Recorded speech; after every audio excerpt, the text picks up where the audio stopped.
The world is getting crazier. People are acting more and more insane. The end of the world is tomorrow. Tomorrow. There's only one thing to do when the world is falling apart. Listen to Basil and Gonz as they discuss this week's news and events through the lens of Bible prophecy. You are listening to Canary Cry News Talk.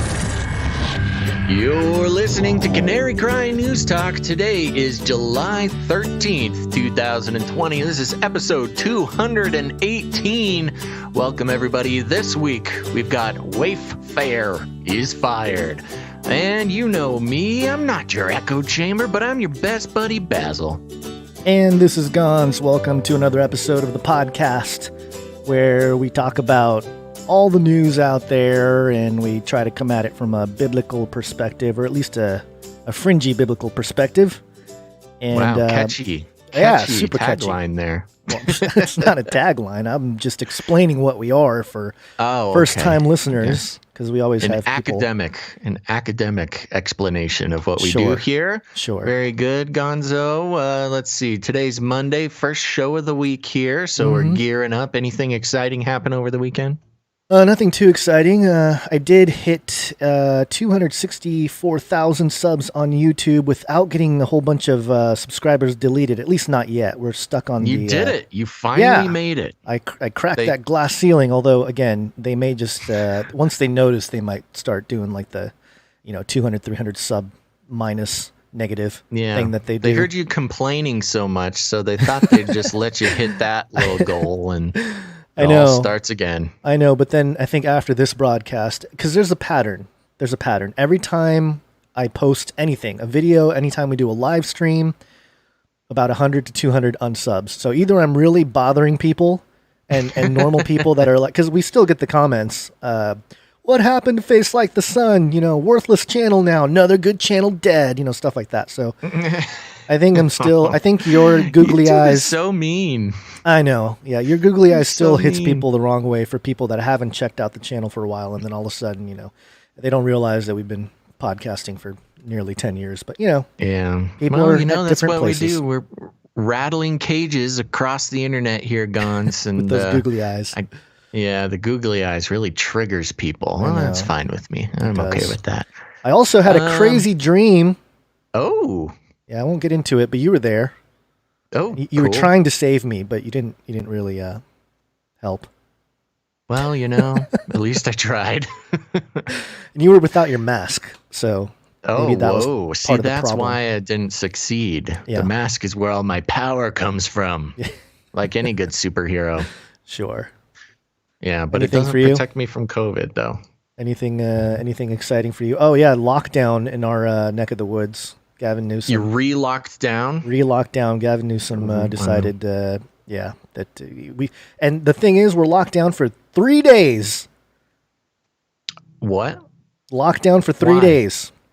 Why 3 days? I don't is know. The point of that? I don't know. Maybe he thinks that the town can resurrect in 3 days. Yeah.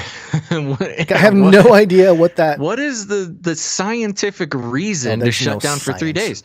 There's literally no scientific reason to shut down for 3 days. No. What is the deal? I don't know what Maybe 3 days is going to do. You know what? I have some theories while you bring that up. So as we know, a lockdown is only sufficient if it's for 14 days or more, which is the dormant period, and the I forget the scientific name, but the period of time it takes for COVID to go away or present itself. Yeah. So, if you're going to lock down for 2 weeks, then you either let COVID run its course with people who catch it, or people who are non-symptomatic and about to manifest symptoms. That gives them a chance to manifest symptoms, so they're not walking around spreading the disease, even though the official medical statements of the WHO is that it doesn't really spread it's very rare for an asymptomatic person to spread it, but that's beside the point.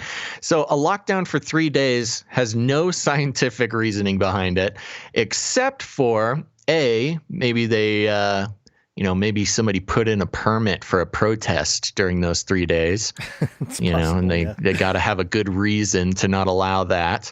Or, I don't know, Gonz, maybe they're putting up those 5G towers. Yeah. Yeah, they're shutting down fitness centers, places of worship, offices for non-critical sectors, personal care services, hair salons and barbershops, malls, and dining restaurants, wineries, movie theaters, family entertainment centers, zoos, museums, card rooms, bars. So yeah, Card rooms. It's weird though because it's like specific businesses, almost as if they want certain businesses to shut down, certain small businesses to just not have the capacity to stay open. Oh no, of course. Yeah, so it's very shifty. Now I don't know if you're seeing this. Okay, it's climbing up a little bit. Viewership numbers are about normal, a little low, but we're still early in the show. But Twitch numbers are incredibly low. In fact, we are sitting at 66 viewers. Oh no! Yes, they're on to us. We need more people. Wherever you're watching this, head to twitch.tv/Canary Cry Radio. We can't just sit on 66 viewers. Everybody will know that we're shills or something. Anyways, what do you say we get into the show, Guns? Let's do it. We got a Flippy update? Oh, yeah. All right. Flippy update. Do you want fries with that?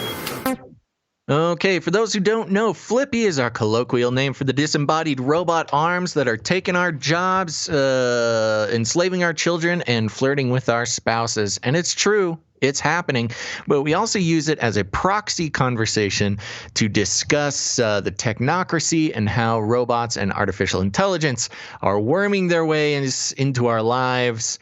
But today, Gons, I kind of have a little bit more of a comprehensive Flippy update conversation to have. Okay. As we've been live streaming, lots of new people tuning in, and we try to give as much of a background and comprehensive view of things like the Flippy update as much as we can.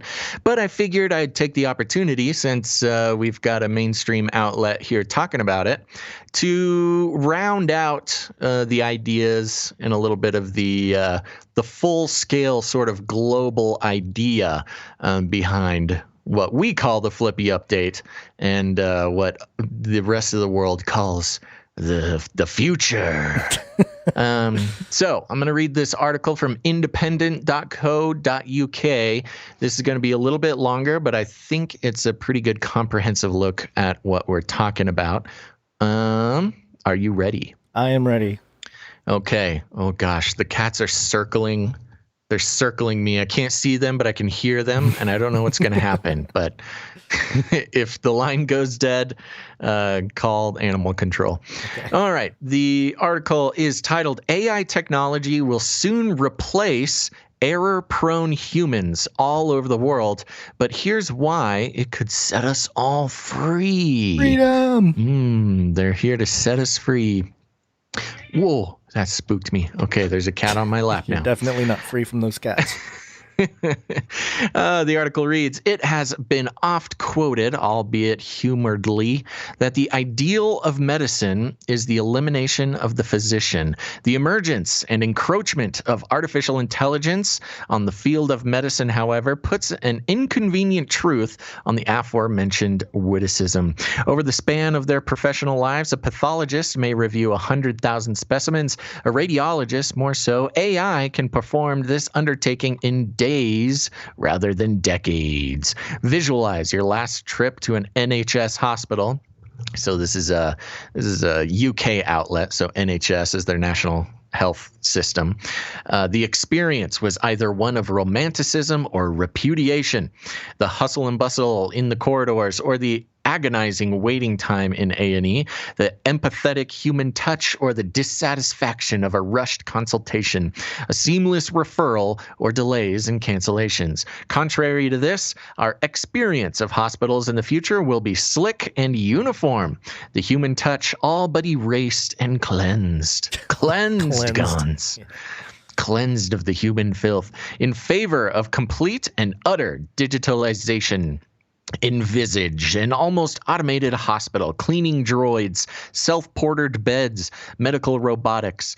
Quote, fiction of today is the fact of tomorrow doesn't quite apply in this situation since all of the above mentioned AI currently exists in some form or the other. But then, what comes of the antiquated human doctor in our future world? Well, they can take consolation. Their unemployment status would be part of a global trend. The creation displacing the creator. Ooh. Yeah. Mechanization of the workforce leading to mass unemployment. This analogy of our friend the doctor speaks volumes. Medicine is cherished for championing human empathy. If doctors aren't safe, nobody is. The solution? Socialism. Socialism? Really? I know, they really take us places. Strap in, because this is only the beginning. Open revolt against machinery seems a novel concept set in some futuristic dystopian land. Yeah, right. Though the reality can be found in history. The Luddites of Nottinghamshire, a radical faction of skilled textile workers protecting their employment through machine destruction and riots during the Industrial Revolution of the 18th century. The now satirized term Luddite may be more appropriately directed to your father's fumbled attempt at unlocking his iPhone as opposed to a militia. Okay, so anti-robot people are Luddites who are militias. What lessons are to be learned? Isn't this crazy how all these connections that they're making? And it's, a bunch of rhetorical jujitsu to say anybody, who's against the robot takeover is a terrorist, basically. Mm-hmm. What lessons are to be learnt from the Luddites? Firstly, the much fictionalized fight for dominance between man and machine is just that, fictionalized. The real fight is within mankind. The Luddites' fight was always against the manufacturer, not the machine. Machine destruction simply acted as the receptacle of dissidents. Secondly, government feelings towards the Luddites is exemplified through 12,000 British soldiers being deployed against the Luddites, far exceeding the personnel deployed against Napoleon's forces in the Iberian Peninsula in the same year. So in this historical example, Luddites, the evil anti-technology militia, actually garnered more military response than Napoleon in the exact same year from the British Empire. Though providing clues, the future struggle against AI and its wielders will be tangibly different from that of the Luddite struggle of the 18th century. Next, it's personal. It's about soul. Our higher cognitive faculties will be replaced. The diagnostic expertise of the doctor, decision-making ability of the manager, and if we're lucky, sorry, I botched that. And if we're lucky, political matters too. So you got AI politicians getting thrown in here. Higher cognitive faculties will be replaced. Stop thinking, human beings. Let the robots think for you. He makes it sound so amazing. It's wild. The monopolizing of AI will lead to mass unemployment and mass welfare reverberating globally. AI efficiency and efficacy will soon replace the error-prone human. It must be the case that AI is to be socialized and the means of production, the AI, redistributed. In other words, brought under public ownership. Perhaps the emergence of cooperative groups made up of experienced individuals will arise to undertake managerial functions in their previous, now automated workplace. Except for the managers, those higher cognitive functions are useless when AI is involved. Anyways, whatever the structure, such an undertaking will require the full intervention of the state on a moral basis. On a moral basis, not realized in the Luddite struggle. Envisaging an economic system of nationalized labor, of AI machinery performing laborious as well as lively tasks, shan't be feared. This economic model, one of abundance, and now they put abundance in quotes. Yeah, here. like it's not real. Yeah, It's a perceived abundance. This economic model, one of abundance, provides a platform of the fullest creative expression and artistic flair for mankind. Humans can pursue leisurely passions. Imagine the doctor dedicating superfluous amounts of time on the golfing course, the manager pursuing artistic talents, and what of the politician? Well, that's anyone's guess. Unfortunately, it's not really a guess, since Ghislaine Maxwell will probably will disappear before she gets to tell us how the politicians spend their time, but that's another story. An abundance economy is one of sustenance rather than subsistence, initiating an old form of socialism fit for a futuristic age. AI will transform the labor market by destroying it, along with the feudalistic structure inherent to it. Thought-provoking questions do arise. What is to become of human aspiration? What exactly will it mean to be human in this world of AI? Ironically, perhaps it will be the machine revolution that gives us the resolution to the age-old problems in society. So there you go, Gons. The robots taking over will create a human utopia, and anybody who doesn't want their job taken by a robot is a Luddite militia person, and we must kneel to the robotic socialism of the future. This is precisely technocratic philosophy. That's really abundant out there now with the young crowd. Yeah. So hopefully, I read that and I said, this is what we talk about when we do the Flippy updates. Now, when we do the Flippy updates, it's fun. We do it in a fun sort of prodding way. But this article really summed up the entire reason why we do the Flippy updates, which some people don't understand. We've got some simple thinkers out there, and that's okay. But you got to look beneath the silly Flippy update to really see what we're talking about. And it's it's serious. It's the technocratic utopia of the future, where error-prone humans they get so much free time because there's no jobs to do, that they will either apparently just go golfing or do some art. Yeah. Again, this connects to, this is basically the exact reflection of the Star Trek universe, which we bring up once in a while. Star Trek being a product of Gene Roddenberry, famously involved in occult practices of his time. Right. And there's a lot of books out. One of the popular books on this topic recently is Homo Deus by Yuval Noah Harari.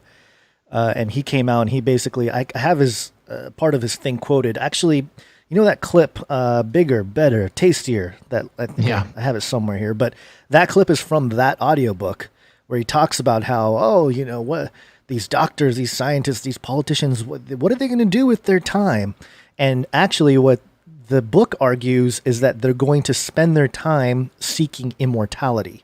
Mm-hmm. And so there's something that this guy maybe just hasn't come to that crossroads yet of realizing what he's actually pushing for. But it's the same concept as Zeitgeist Moving Forward with Peter Joseph. It's that third installment. We've talked about it before, where he basically has this idea of the machines taking over the basic needs of life.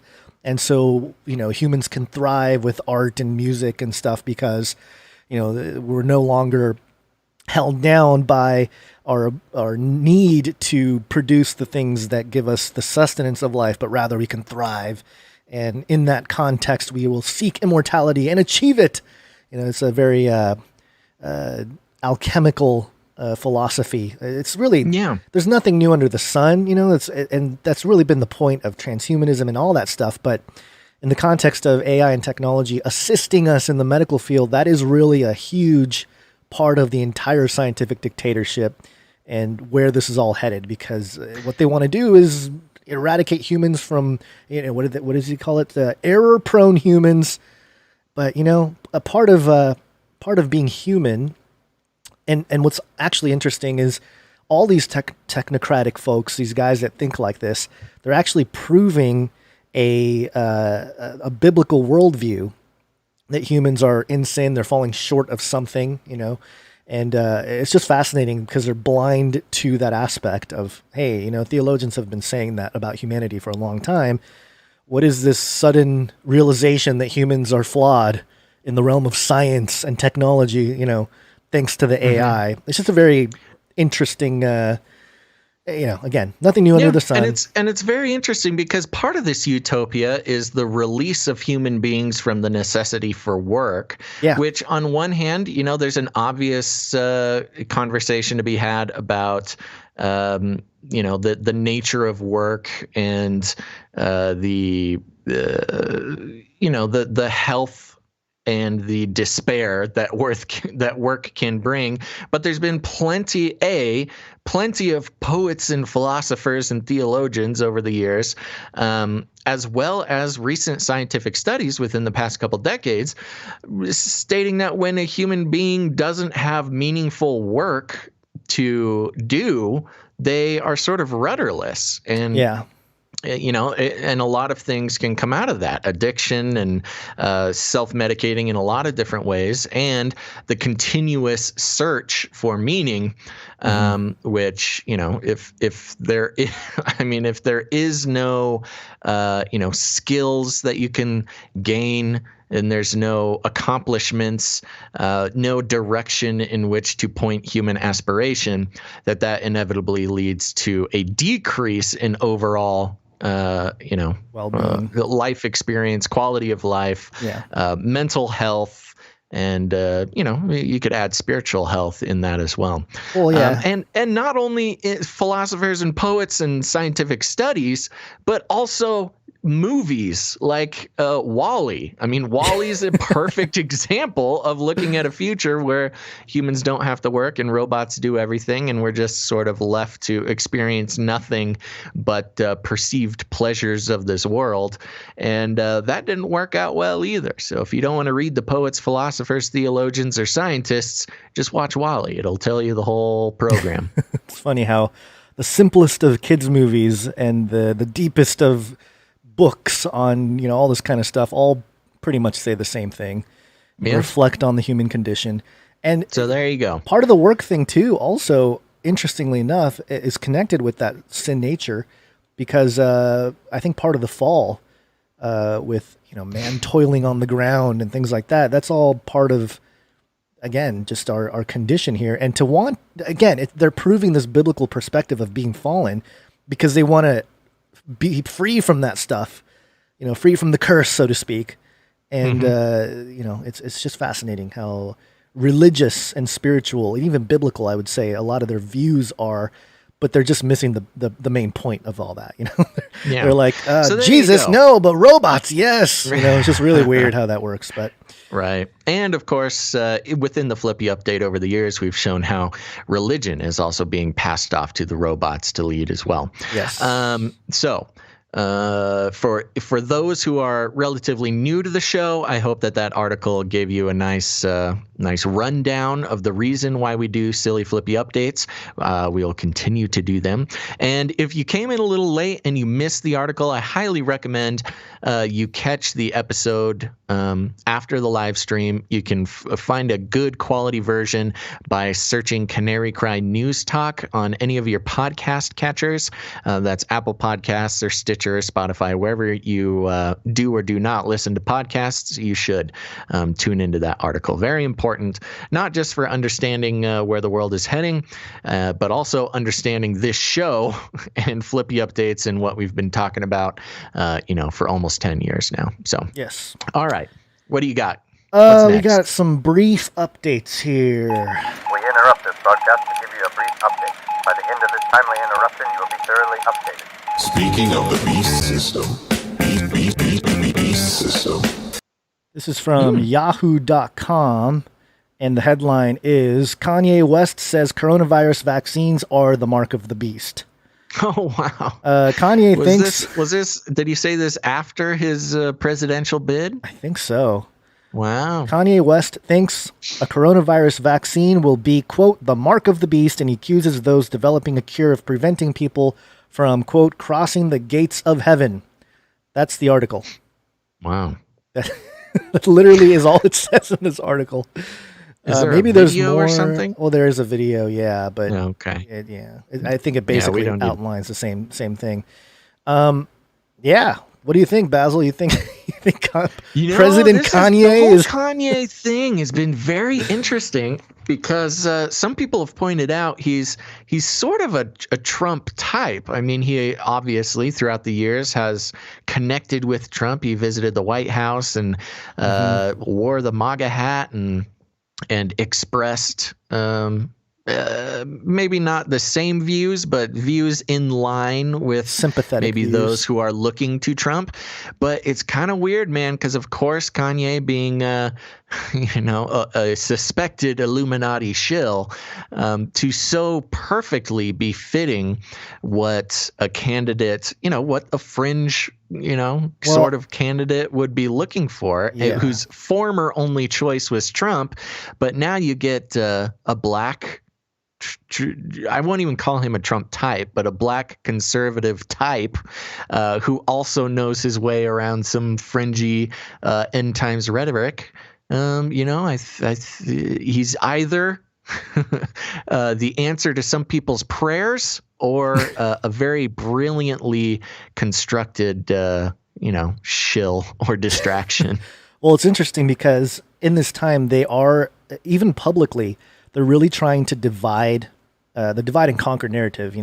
They're trying to divide people from the scientific authoritarian dictatorship type of folks with the crazy conspiracy theorists. There's no middle ground anymore.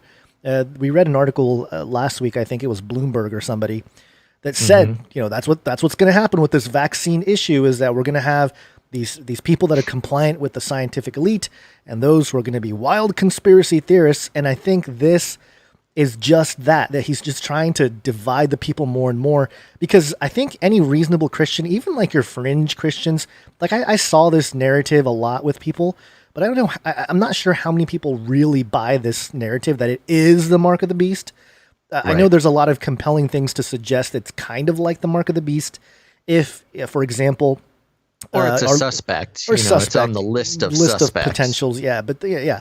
But if my bank starts saying you must get the coronavirus vaccine to access your account, surely that can start sounding like the Revelation 13 prophecies. But it just seems weird to me that these public figures are really taking a hold of a very extreme view of the mark of the beast and just running with it. It just seems like they're really trying to round people up in this crazy conspiracy theorist group and grow that group as much as possible to create this divide and conquer thing.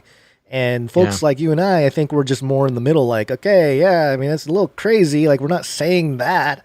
Like, surely we've been looking at the mark of the beast for a long time, and there's a lot of geopolitical things and particular characters surrounding it that, bring it about. But I always point out one of the things, if you read Revelation 13, it says no one can buy or sell without the mark.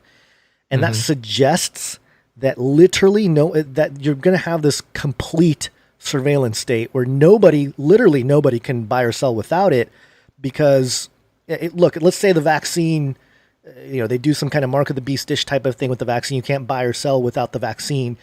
Well, what's stopping you and I, Basil, from like trading some catnip for, something else, a little gold or something? You know what I mean? There's nothing really stopping us from doing that. Wink. Yeah, wink. Well, yeah, no, I totally hear you. And yeah, on the topic of the mark of the beast, obviously we, keep our eye on all the usual suspects, and there's definitely a possibility. I think it gained a little bit too much traction to, I don't know. It doesn't quite line up all the way as far as just a vaccine goes. Now, of course, things could change, and we could change our views accordingly. One thing that interests me quite a bit with this Kanye thing is when it first happened, and I said it on the show, when he first announced his candidacy, the risk seemed to lie more on the Biden side of the issue, being, you got a black guy who's going to take votes away from Biden and ensure another Trump presidency. But the way that Kanye aligns himself, he seems to be more of a risk to a Trump reelection than anything else. I mean, he leans on the conservative side. He shares a lot of viewpoints with Trump supporters, and he, leans towards this more Christian ideology of end times type of data points. Right. And that does not seem like competition for Biden. That seems like more competition for Trump. I mean, especially as Trump is sort of taking some 180s. Actually starting to come out in support of vaccines. Of course, he started wearing a mask, which is not the biggest deal to me, but a lot of people, that's a big deal to. Turning his back on the anti-maskers there is a big issue for some people. And so, yeah, I think Kanye is more lined up to be a disruptive element to the Trump campaign than to the Biden campaign, which, just to say for anybody who's new to the show, Gons, you and I, and you can correct me if it's changed for you, but generally on this show we reject the left-right paradigm. Of course, depending on where you drop into the show and start listening, you might think we're crazy conservatives or crazy liberals or Super whatever. liberals. Yeah, just whatever, Just screaming into and the a lot microphone. of people consider that to be, disinfo, man. Make up your mind, make me mad. I want to be mad. Say the things that make me on your team, and that's just not what we do here. So when I talk about, who Kanye might actually be a disruption for, there's very little investment in the outcome of that for me personally. Yeah, me too. But I will say this. There's a lot of people out there who are suddenly finding their sort of fringy, weird views being represented in a potentially legitimate presidential candidate. And that is very new for a lot of people, and especially a lot of our listeners. Well, that's precisely it. And it happened with the Trump presidency or campaign as well, where a lot of the, due to the email thing and all that kind of stuff, the corruption within the government ranks and all that started to come out and become public.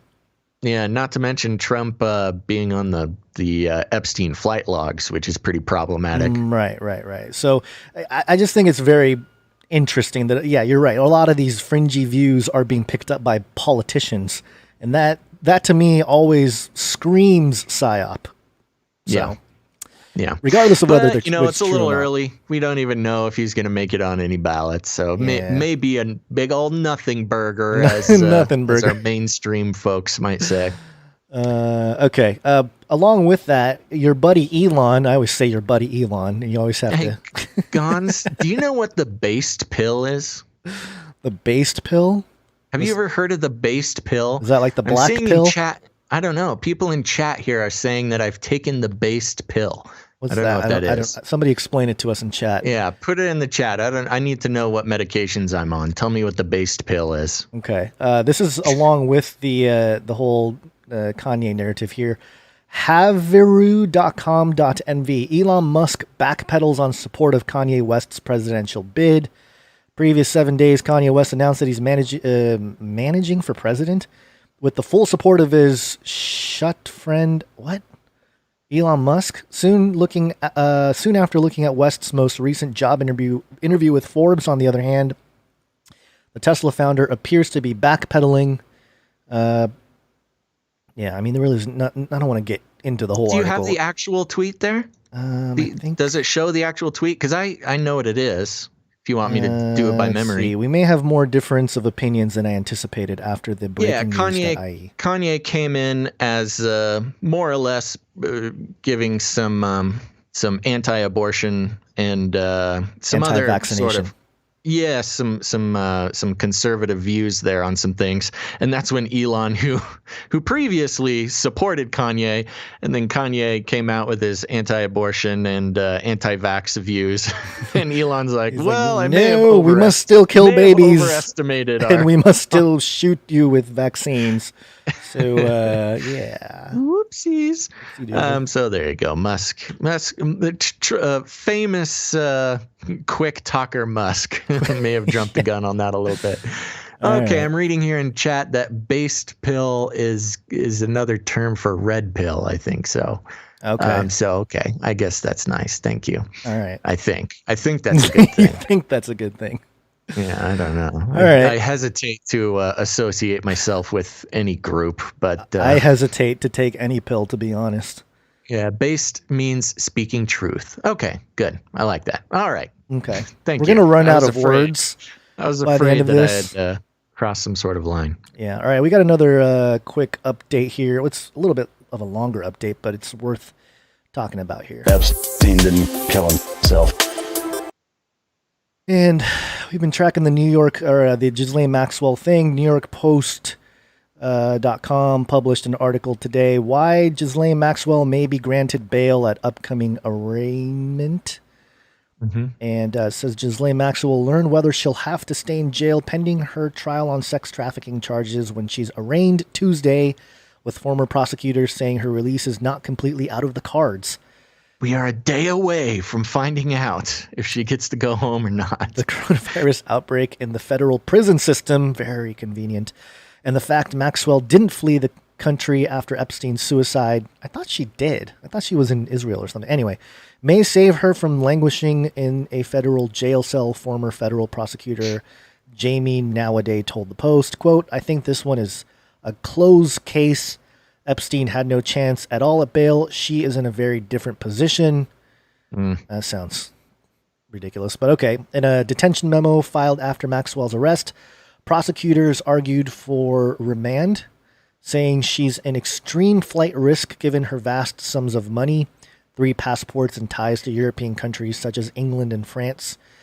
In normal circumstances, that may have been enough to keep her in jail, but the coronavirus outbreak has upended typical bail agreements. Nowadays added.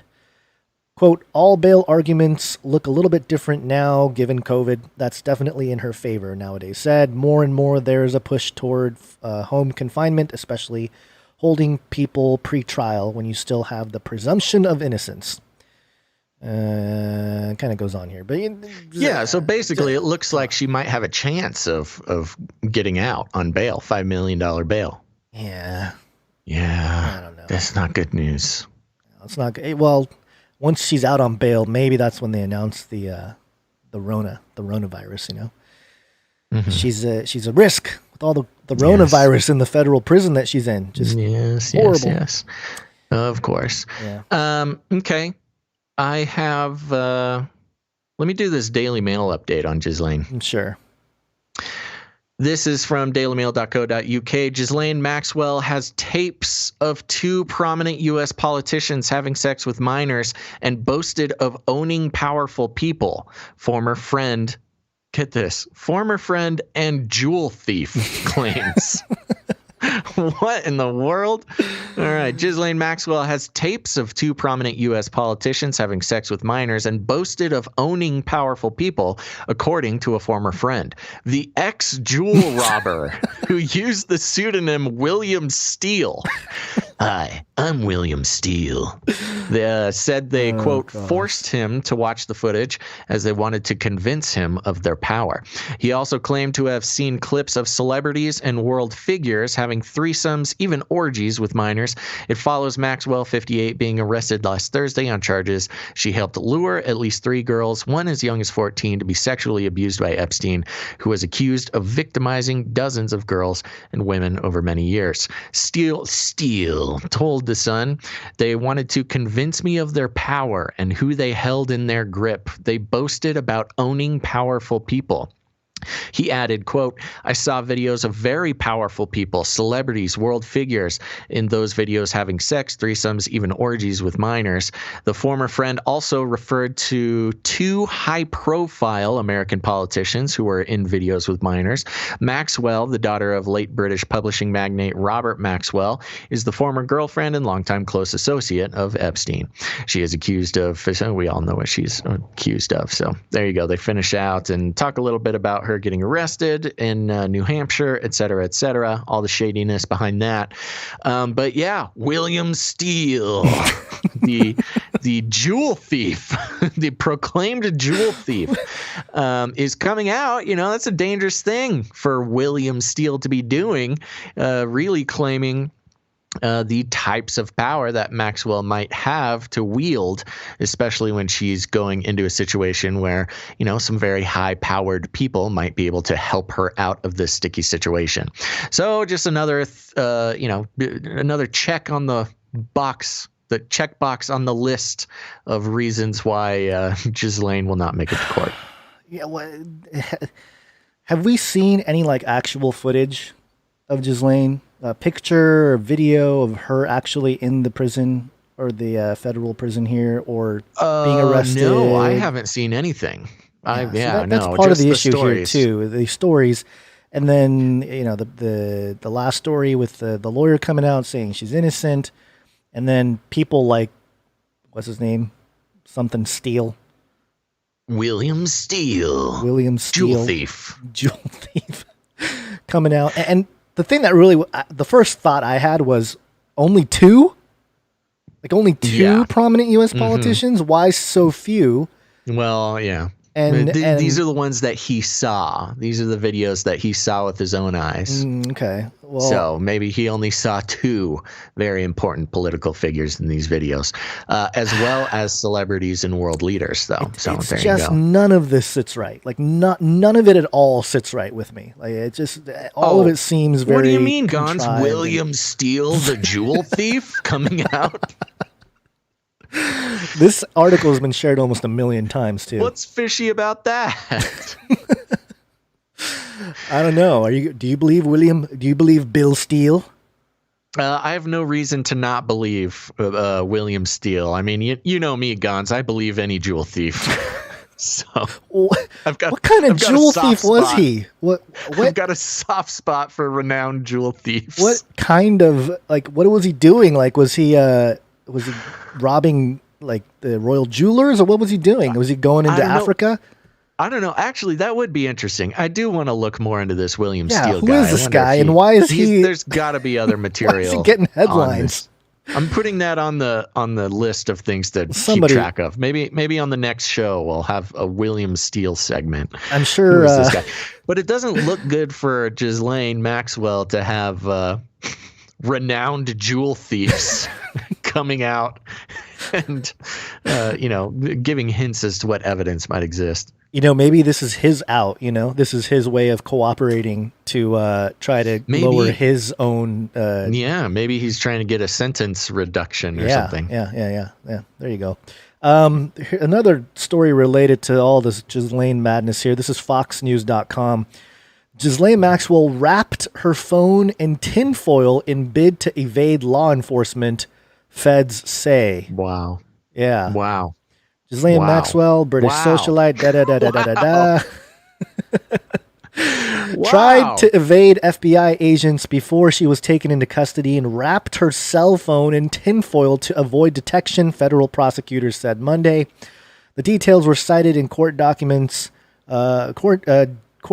during arguments against Maxwell's request for a $5 million bond while she awaits her trial. The bond would be secured by 6 co-signers and a property in the UK worth $3.75 million.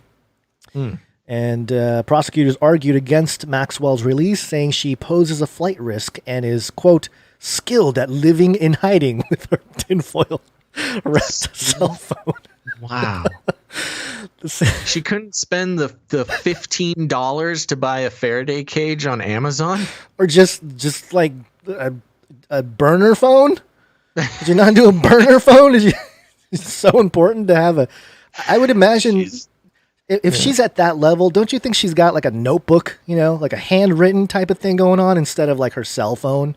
I don't know. That's crazy. If she was keeping a smartphone around trying to be on the run, that's... Again, $15. Get yourself a Faraday bag on Amazon there, Ghislaine. That'll help next time. Although, I don't know. I mean, I'm sure the tinfoil works to some degree. But pretty. It's like she saw a Facebook post or something. She read something. I should give that a try. The FBI will never find me. It's just. Whoa! I'm having a weird experience. My VR world is crashing down around me. On this side, the VR office on my left side is normal, and then right down the middle here to the right it's just a black void of nothingness. Ooh, don't go in the black void. Don't go that way. I'm staying this way. Stay over there. Stay in my nice little VR office. Stay in your lane. Okay. Well, let's move on to another topic here. This one's pretty interesting. Now, everybody wants to know about the Wayfair conspiracy. So let's go into this. This is Newsweek.com. Oh wait. I think I have a. I didn't have an exact jingle for this, although I thought I had. This works. And melt those babies into candles. Oh no. Or cabinets. So, a lot of news woke up, I think, yesterday to just all sorts of talk about Wayfair. But we'll do a quick breakdown here. For those who don't know, here's a Newsweek article. Kids shipped in armoires. The person who started the Wayfair conspiracy speaks. A new conspiracy theory surrounding products advertised by the home goods and furniture seller Wayfair now joins previous unsubstantiated allegations like Pizzagate regarding worldwide pedophilic sex trafficking among the economic elite. The Wayfair conspiracy theory that became a social media sensation on Friday began with a post to the conspiracy subreddit, which promotes user-submitted conspiracy theories, many thinly evidenced or unevidenced to more than 1 million subscribers. We get it, Newsweek. You don't believe in conspiracy theories, whatever you say. Quote, "It is possible Wayfair involved in human trafficking with their WFX utility collection, or are these just extremely overpriced cabinets? Note the names of the cabinets. This makes me sick to my stomach if it's true." Redditor Princess Peach 1987 posted on Thursday, along with a screenshot from Wayfair's mobile website featuring your 4 storage cabinets, products named Naraya, Yuritsa, Samia, and Olivia that cost between $12,699.99 and $14,499.99. Let me before you go on here. This article frames it as Princess Peach 1987 as the founder of the conspiracy, or like the one who started the conspiracy. Yeah. But I saw people posting about this months before. So come on, Newsweek, do your research. But go ahead. You've seen this months ago? Yeah, I saw some people talking about it a few months ago. Oh, interesting. Yeah. Okay. So, yeah, it's been hanging around, but just recently getting all the public attention here. The article continues. Newsweek reached out to Wayfair regarding the human trafficking conspiracy theories, including a request for an explanation of the high-priced items. The company provided this statement in response. Quote, "There is, of course, no truth to these claims. The products in question are industrial-grade cabinets that are accurately priced. Recognizing that the photos and descriptions provided by the supplier did not adequately explain the high price point, we have temporarily removed the products from site to rename them and to provide a more in-depth description and photos that accurately depict the product to clarify the price point." The conspiracy. No, it's not true. We're just taking down the evidence and just taking down all the evidence, putting it back up. The conspiracy theory has been elaborated on other social media platforms, particularly Twitter, expanding on the original post and its assertion that very expensive or overpriced cabinets with human names is in itself evidence of human trafficking conducted more or less in the open, with the Wayfair offering humans for sale under the guise of selling cabinetry. In chat conversations with Newsweek, Princess Peach 1987 described seeking out garage storage with their husband when they came across the expensive cabinet listings. While they at first surmised that they may have stumbled across unlisted drop shipping sales, Facebook posts also suspicious of pricey listings made them more inclined to listen to their suspicions that there may be something more to do with the listings. Princess Peach 1987, who declined to reveal their non-Redditor identity, described themselves as, quote, "involved in a local organization that helps victims of human trafficking." So that's an interesting point here. This is a person who, kind of works in the human trafficking Not just some crazy space. Person out there. It's an actual person working in, Yeah, so, this isn't just a Reddit poster, which when you say, oh, this crazy Reddit poster on the conspiracy tab or whatever said this crazy thing. No, this is a person who is involved in, ongoing help to victims of human trafficking. So they would kind of know what's going on. which has led her to be suspicious most of the time now. They characterize their Reddit post as less of a direct accusation and more of an effort to see if anyone else had more details. Prominent arrests like that of Jeffrey Epstein for the alleged trafficking and sexual assault of underage girls have shown that extensive pedophilia networks do exist, but the details of the Wayfair theory do not make a credible case. Yet, I will add. Subsequent elaborations on the theory include a user review on the Wayfair website for previously unrelated $5,000 fireproof filing cabinet, which included a 2016 user review from someone in Walnut Creek, California. The San Francisco exurb, with a population of more than 70,000, was also the location of a February arrest for human trafficking, child pornography, and attempted kidnapping, which was allegedly connected to a wider child sex trafficking ring. Walnut sauce is also an alleged code word for Pizzagate conspiracy theories. Supporters of the theory have also urged skeptics to use a Russian search engine to search for the stock keeping unit number, that's the SKU, associated with various Wayfair products, which returns image results full of children in bathing suits. Whoa, weird. However, none of the SKU searches returned images of a single child, which would seem to run counter to the implications that Wayfair SKUs secretly provide data regarding the specific child to be purchased. In addition, following the search engine instructions with any random string of numbers returns the exact same results.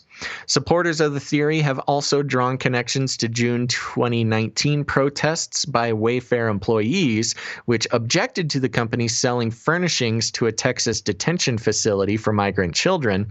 The facility subsequently closed, however, protesting Wayfair employees never mentioned setting up public listings for humans.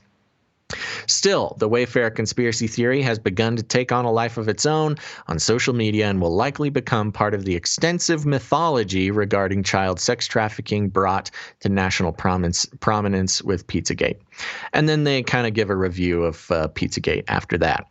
And again, kind of the mainstream debunking of Pizzagate, which mainly is, oh, child sex trafficking in a pizza parlor, that's crazy. Debunked.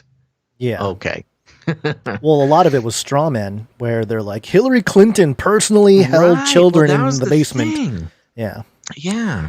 The mainstream reflection of Pizzagate specifically said, Pizzagate says that Hillary Clinton runs a pizza parlor with a dungeon in the basement. Right. And that's a total mischaracterization of the legit Pizzagate theories. So anyways, I looked into some more of this a little bit, and it goes much further than these cabinets. And we're seeing sort of a Pizzagate-esque straw man type debunking going on as we speak.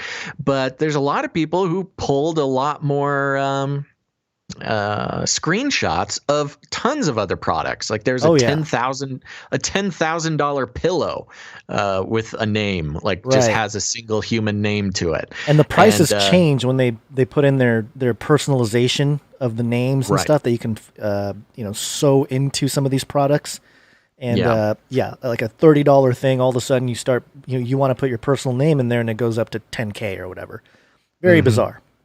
Yeah.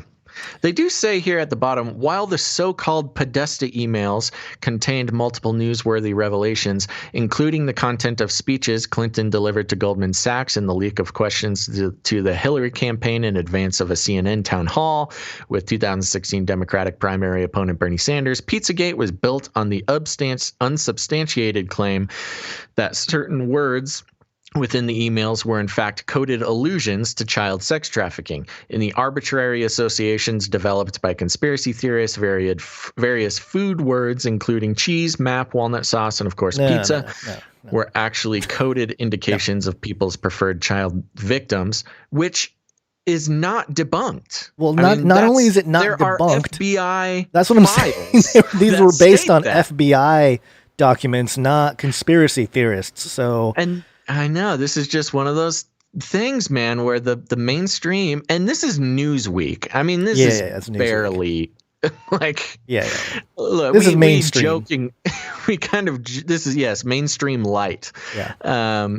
They actually kind of do dip into some of the weird stuff once in a while. And even they're so wrapped up in, it's just lying to say that just specifically, let's just bring it down to specifically these code words, saying that these code words are crazy. These code words are from FBI documents that anybody can look up that states it has a list of icons, logos associated with child trafficking, a list of code words that the FBI associates with child trafficking. And that's where people get this idea. It's not just completely made up out of whole cloth. Unfortunately. Now, I will say this just to give a little bit of hope. There has been a ton of child sex trafficking cases bringing people to justice all over the world. Over the weekend, there were 16 more guys got rounded up all over the place. Florida or something? More than that. There's something like 30 or something around the world that got rounded up over the weekend. 16 of them in the U.S. and one or more of them associated with Disney World, which will ring some bells for people. Right. Yeah.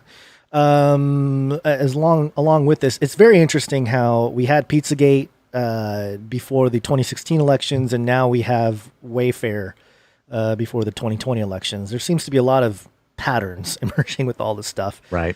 There was one tweet here. The Damascus push on Twitter allegedly, he said this on Twitter. I don't know if this is true or not, but you're hearing a lot of this type of stuff on social media. Okay, guys, so I worked for this company. They are very, very meticulous about their pricing at what goes into each product set. There are no mistakes here. The only mistake made is they were caught red-handed, literally. Bastards. I always thought Niraj was a creep. And there were other people saying that there's some tiers within the company, and like there was a top elite tier that no one can really access. So there's a lot of people coming out and saying like there's some weirdness going on behind the scenes in general. So again, it's one of those issues where not surprising that this may have been going on. Not surprising that that it gets public and it gets peddled as this crazy conspiracy theory.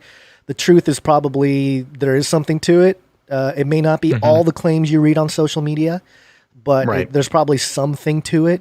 And I think if we're going to follow the pattern of the Pizzagate thing, you're going to have somebody walk into the Wayfair facilities and try to shoot it up or something like that, because someone's going to... Pizzagate thing. It did. What was his name? Edgar Madison Welch. Cosmic Ping Pong.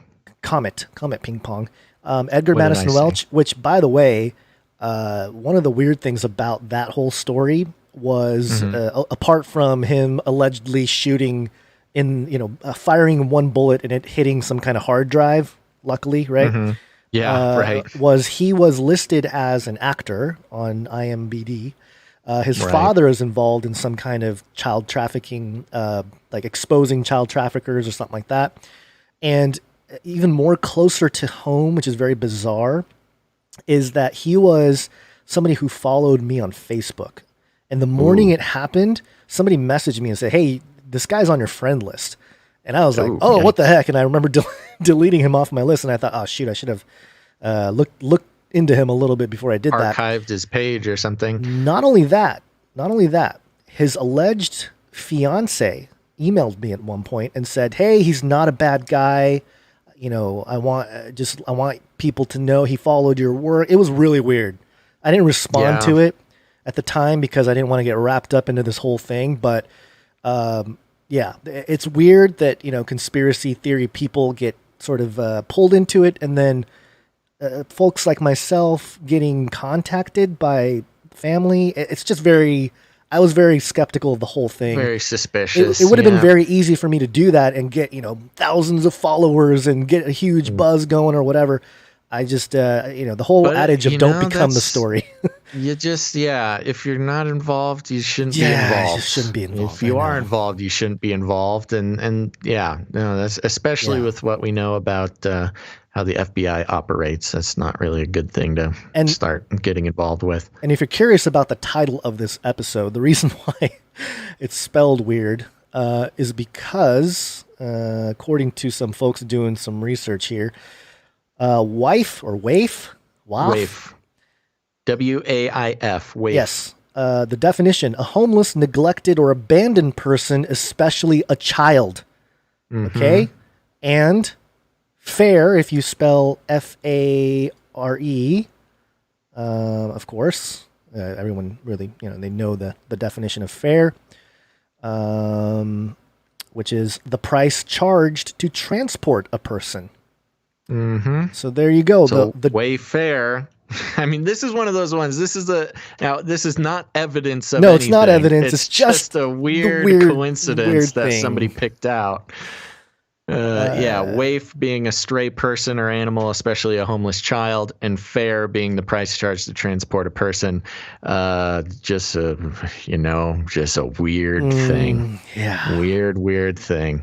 I'm sure it's just a coincidence. This is a very new thing. And we certainly don't have any special information that anybody else doesn't have, but just to bring it to your attention and give our thoughts on it. Very suspicious. We will certainly, I'm almost positive that there will be no public investigation. But just to give a little bit of hope, I do got to hand it to at least the messaging coming out of it seems like the FBI and law enforcement agencies around the world are trying to do something about this. And I think there certainly will be an investigation. Yeah. Whether or not any of that is made public, probably not. But we can only pray. Well, probably not right away. Maybe in a couple years, it'll come out. But there was what I found interesting was Alex Jones coming out and saying this is all a distraction. Distraction from other stories. Sure, and, Alex. Good old Alex Jones. And, one of the things, he does have a kind of a point when you mentioned how there were other big-time busts recently. And the one that I wanted to point out was the sunstar.com.ph. Collaboration leads to German child sex offenders' arrests and conviction. Cooperation between Philippine and German law enforcement agencies resulted in the arrest and conviction of a German child sex offender and the rescue of his 3-year-old son from online sexual exploitation of children. And it says here, where's that number? I'm trying to find, because I think they were saying there's like 30,000 kids involved or something at some point. Can't find the exact quote here on that, but anyway, just it is true that, again, like you mentioned, there were other rings taken down recently. And so, something to keep an eye on, that there does seem to be a lot more of these busts. And if that has to do with Trump, great, root for him in that regard. But if not, then, who knows? It's just more of whoever's taking these guys down, good job. Keep going. And For the Remnant in the chat had said, can you buy millstones from Wayfair? Very good. Very good little Bible joke there. Yeah. There's I forgot the guy's name, Craig something, also made a documentary recently where he literally busts a bunch of what appear to be good citizens, engaging in underage sex, basically, and catching them right in the act and stuff. I can't remember the name of the film. I feel bad. I don't remember the film, but we talked about it a few episodes ago. Scroll back, you'll find it. But yeah. It's very suspicious today, Gons. Usually we hang out in the top 10 rankings for talk shows and podcasts over on Twitch. And we are very far down the list today. Let's see, 12, 16, we're 17th. I guess we're still, that's better than nothing, but usually we're hanging out in the top 5 or 10. Yeah. So I don't know. They don't like us talking about Wayfair, apparently. I guess not. Well, we can move on to the other thing that's taken over the world. Yes, let's do it. COVID.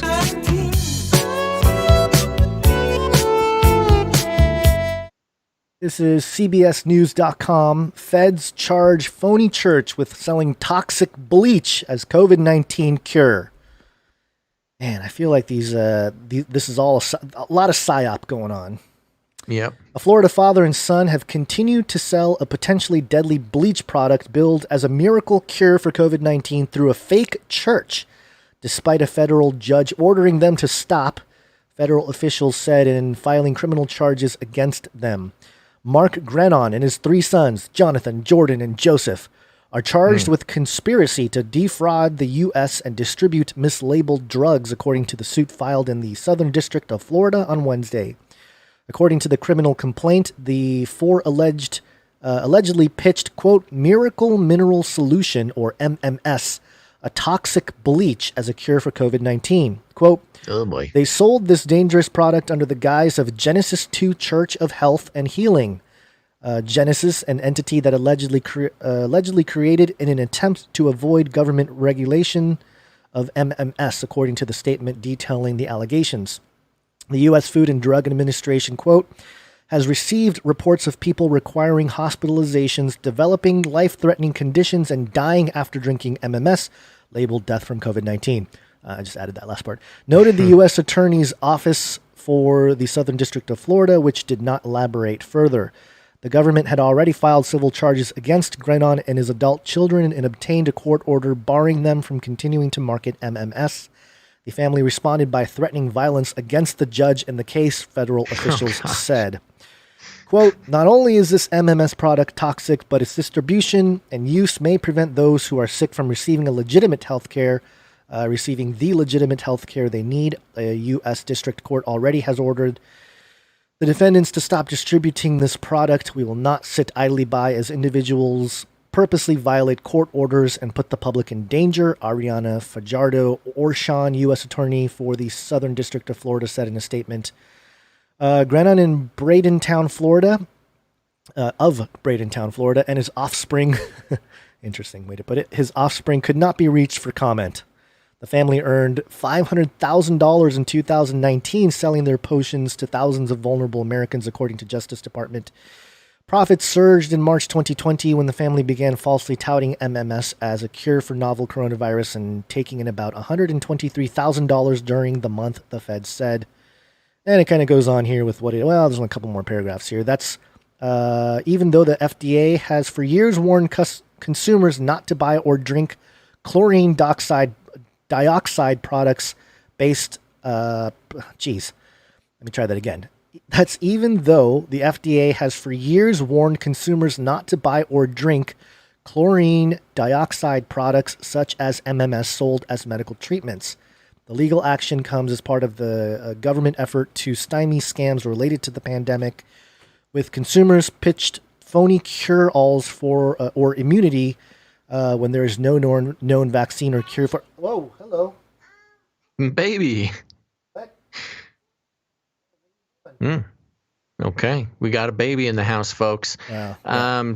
So that is the end of the article there. When there is no known vaccine or cure for COVID-19, the disease caused by the coronavirus. And the crazy thing about this is, the thing that drove me nuts about this, them starting a fake church to sell this stuff thinking it would protect them is just silly. These guys just aren't the smartest tools in the shed, I think. And if you're going to sell a fake cure, why would you sell a fake cure that kills people? Bleach, obviously a toxic substance. If you're trying to sell something that's not going to have any effect, just sell mineral water or something. Come on, folks. Don't do something that they can actually get you on murder charges for. So, where was this? This was Florida. Of course, a Florida father. Come on, Florida people. If you're going to sell fake cures, don't make it actual poison. Just put a little bit of Kool-Aid in there or something. That'll get you the profits that you're looking for without the, extreme criminal charges. So, how's baby doing? She's good. I don't know what she's doing in here. She's not supposed to be in here. Babies are failing right now. She's sneaky. Her ninja skills are getting quite good. She can elude grandma and grandpa. I heard the door break into the sanctum. I heard the door open and close. I thought it was just maybe a fluke, but maybe not. Guess not. Yeah. So, where we at? anyways, I was just telling the fine listeners here that, if you're more or less, if you're going to sell a fake cure to something, don't make it actual poison. Just Yeah, good point. Just put a little bit of salt in the water or something. Sell that. Yeah. But yeah, no, it's unfortunate that a lot of this stuff has been connected to, quote unquote, the church. Who was it? Jim Baker got in trouble kind of a couple months ago for doing a similar thing. Certainly not bleach, but touting an unsubstantiated COVID cure. I think it was like a silver. What is it called? Colloidal silver, which has been sold for quite a while. It's been kind of that paramedical, parapharmaceutical type of substance that people claim has all sorts of health benefits. And I don't know anything about it. Maybe it does, maybe it doesn't. But yeah, if you're going to do something like this, don't make it straight up bleach. Haven't you heard, dude? Hey, come on, man. Look it up. Do some research. Didn't you hear bleach clears everything? I grew up in bleach. Yeah, I'm sure you do. I got something here for you, COVID related. COVID.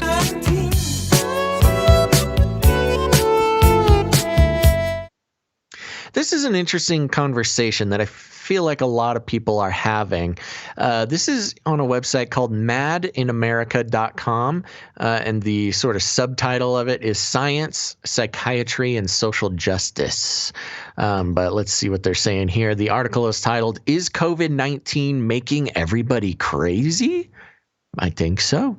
The coronavirus pandemic has provided a golden opportunity for some psychotherapists, big pharma-funded entities, and others who have sounded an alarm, claiming that massive numbers of people are mentally ill because of fears of the virus and reactions to social distancing. Media producers have promoted these warnings during May, which was deemed Mental Health Awareness Month. A recent Washington Post article headlined, "A third of Americans now show signs of clinical anxiety or depression. Census Bureau finds amid coronavirus pandemic," made that claim. And in a recent New York Times article, psychologist Andrew Solomon reporting data that nearly half of respondents said the pandemic harmed their mental health. Shockingly, equated this with mental illness becoming universal reality. In a June 5th press release, the American Psychiatric Association, a lobby group for psychiatrists, reported an increase in psychiatric disorders during the pandemic that is based on an anonymous online screening tool. Screening tools that allegedly tell the test taker whether they have a mental illness, including this Mental Health America tool, and there's a link there, are usually based on a list of feelings and difficulties that most people feel sometimes. And the cutoff points they give for when you should seek professional help are not scientifically based. This tool includes instructions to take their depression test if you are feeling overwhelming sadness. Do we really want to call overwhelming sadness in response to the isolation, fear, and unknown future occasioned by the pandemic a mental illness? They say to take their anxiety test if worry and fear are affecting your daily functioning. Who these days doesn't worry whether their mask is adequate, whether they have washed their hands enough times and in hot enough water, whether to stay away from a beloved elderly relative, or fear of communicating the virus and thus increase their loneliness or go see them, wearing masks and gloves and staying 6 feet apart, but still worrying because they might find out later that 6 feet of distance was not enough. That was one big long sentence of a paragraph there. Such claims promise a vast expansion of the market for therapists, but such claims carry great potential for harm, adding to the burdens of people with upsetting but understandable, deeply human feelings by informing them they have a psychiatric disorder. Anyone having upsetting feelings deserves love, help, understanding, and support, whether from family, friends, or if they choose, from clergy or therapists. But people also deserve to know about the dangers of classifying all upset as mental illness. There are two common meanings of the term black box, and both apply here. One meaning comes from the Food and Drug Administration's black box box warnings to alert potential consumers to a product's dangers. And has applied here. People should be warned not to rush to call their upset mental illness.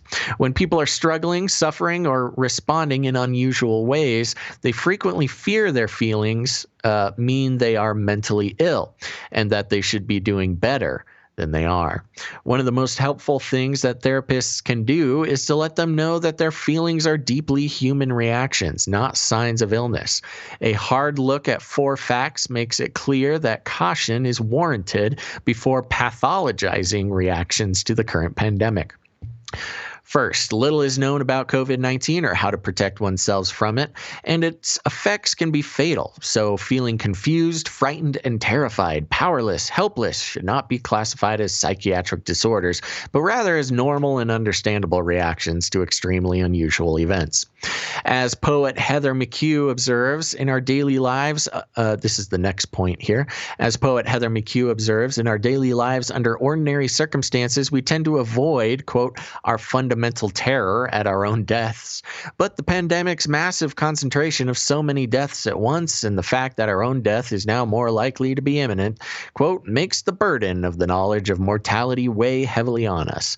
McHugh cites Audre Lorde's poem, A Litany for Survival, which ends with the line, "We were never meant to survive." Suddenly to be confronted with something so terrifying for many people that they usually drive it out of awareness is a shock. And this is disorienting in its own way. The fleeing doesn't work as well now, so how to begin finding other ways to cope with our mortality? Next point, physical isolation from others interrupts the participation in community that is proven to be healing. And social distancing and stay-at-home policies drastically reduce participation in community. Connections via Zoom calls have skyrocketed and can be helpful but have drawbacks. Many include numerous participants, which can inhibit deep conversations and feelings and creation or / maintaining of meaningful relationships. Further, there is some strain involved in monitoring who is speaking and when to jump in, and it requires extra energy to remember to stay within camera range. Blah, blah, blah. I know how a Zoom call works. Next point, many people are grappling with increased loneliness, alarm about losing jobs and work identity, new financial crises, and child or spousal abuse. Asians and Asian Americans have been targets of discrimination and abuse because of claims that COVID-19 originated in China.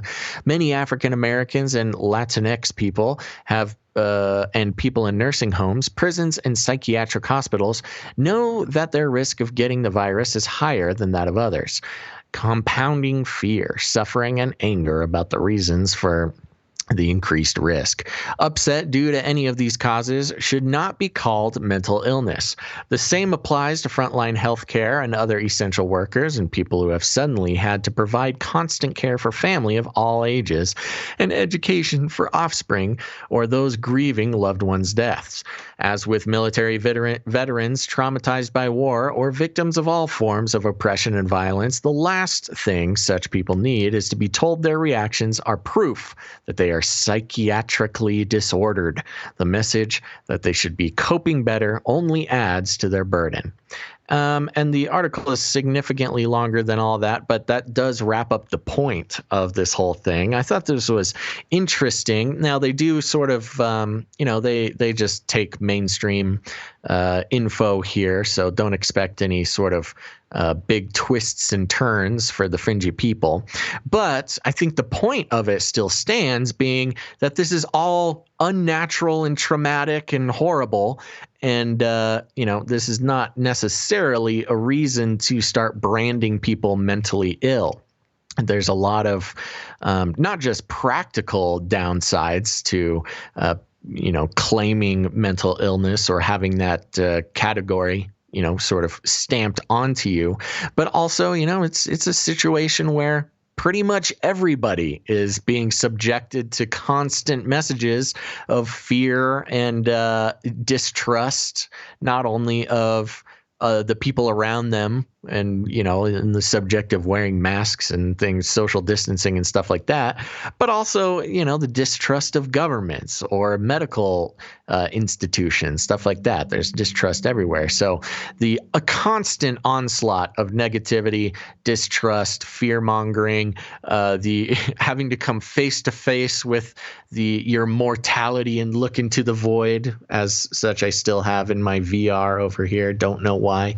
But I thought this was a sober-minded look, albeit sort of a mainstream based approach, that this is all traumatic, and there can be an overreaction to claiming yourself or others as mentally ill as a result of that. Yeah. Although I do think that there is, it does touch on the point of, having that thought that you are having psychological effects from this, because certainly I've seen people's behavior change, reaction change. A lot of what we see in social media of people freaking out in stores when they don't wear masks, either by the person, busting out their phones and recording people, or the person themselves freaking out about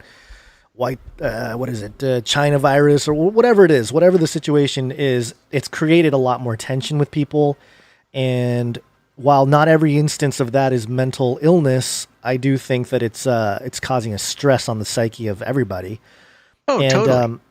And I think that's kind of the greater point here. And, I like to look at the CDC's own numbers.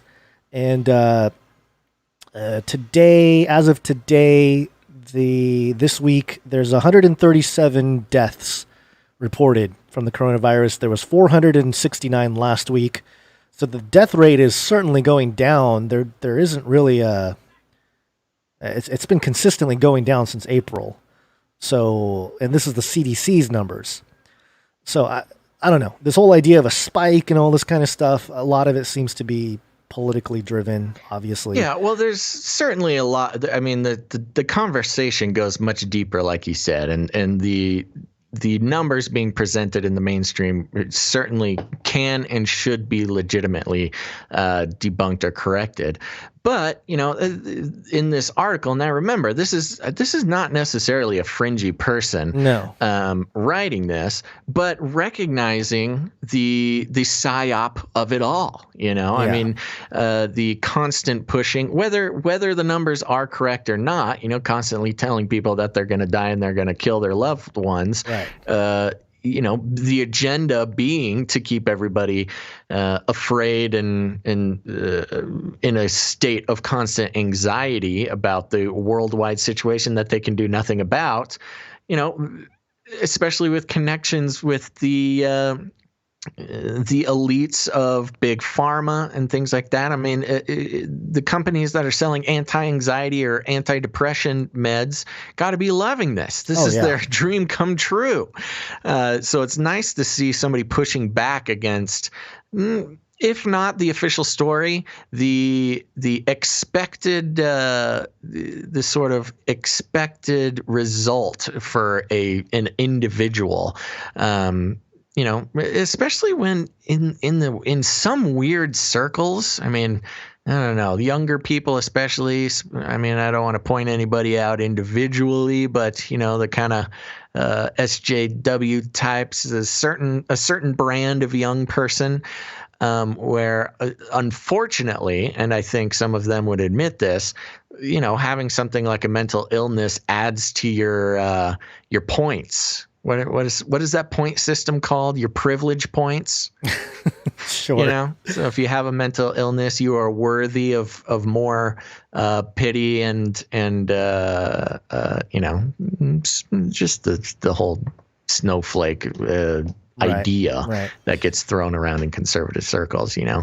And so to see somebody who obviously takes the mainstream story and lean it in a way to have people, not be so quick to get under the spotlight of mental illness, I think is a very healthy reaction.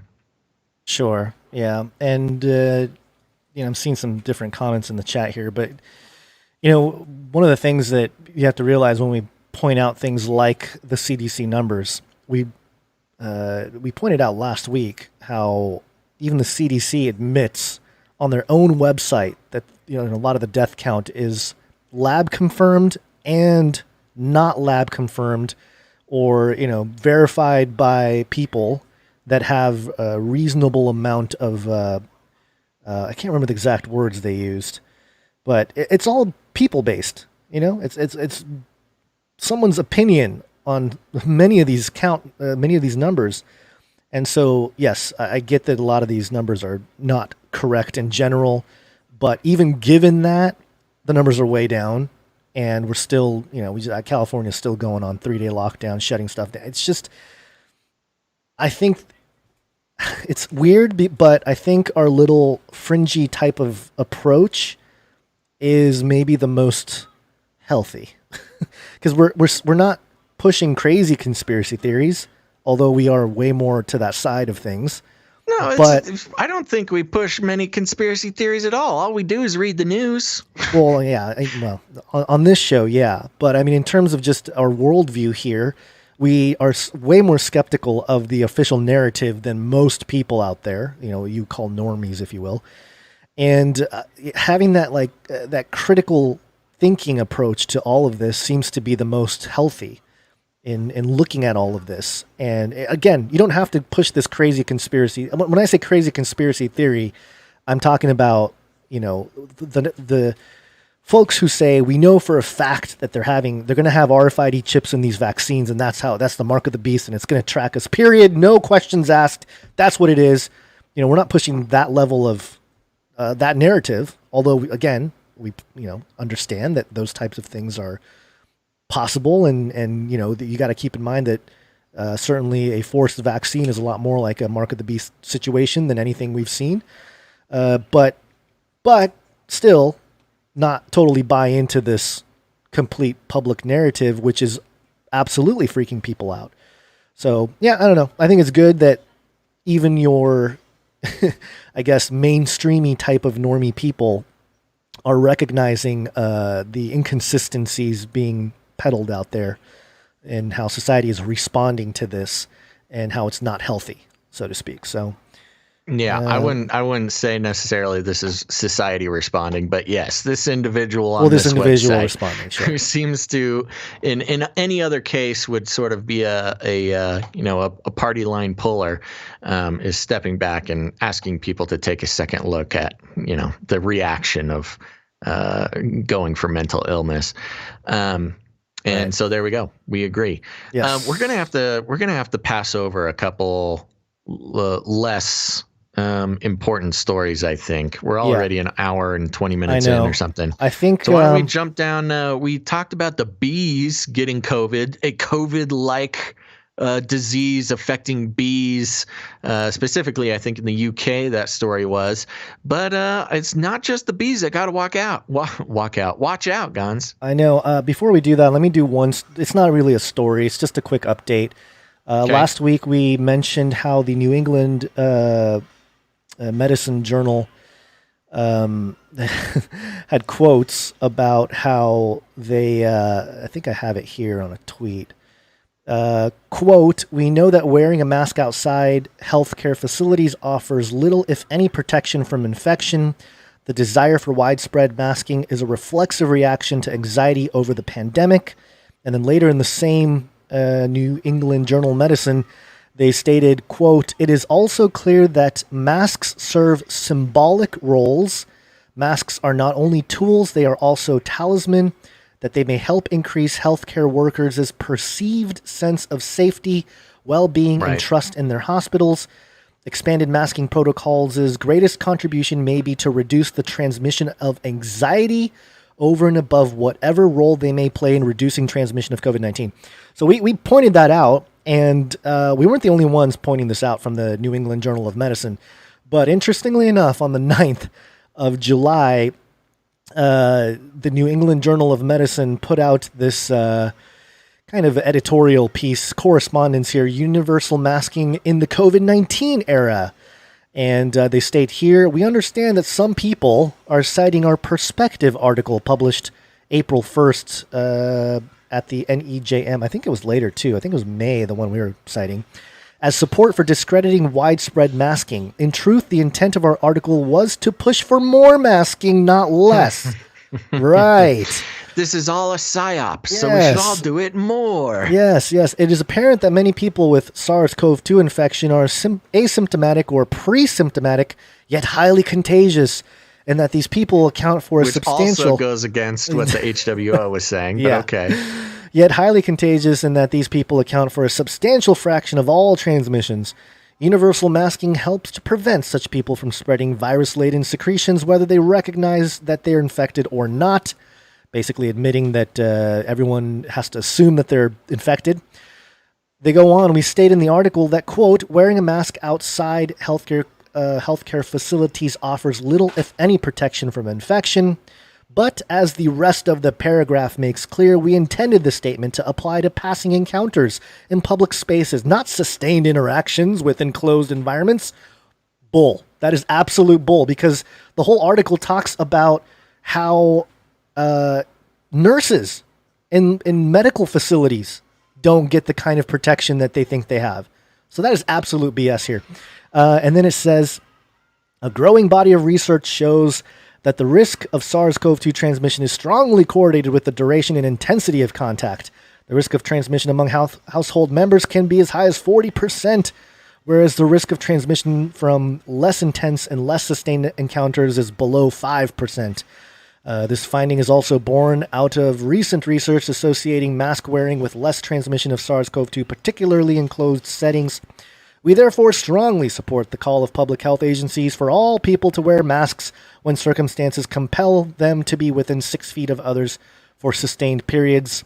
And so they definitely are backpedaling on some of the stuff they said before, and if not backpedaling, directly contradicting stuff that they had published as recent as, I'm going to look at the date here of the one we quoted, May 21st.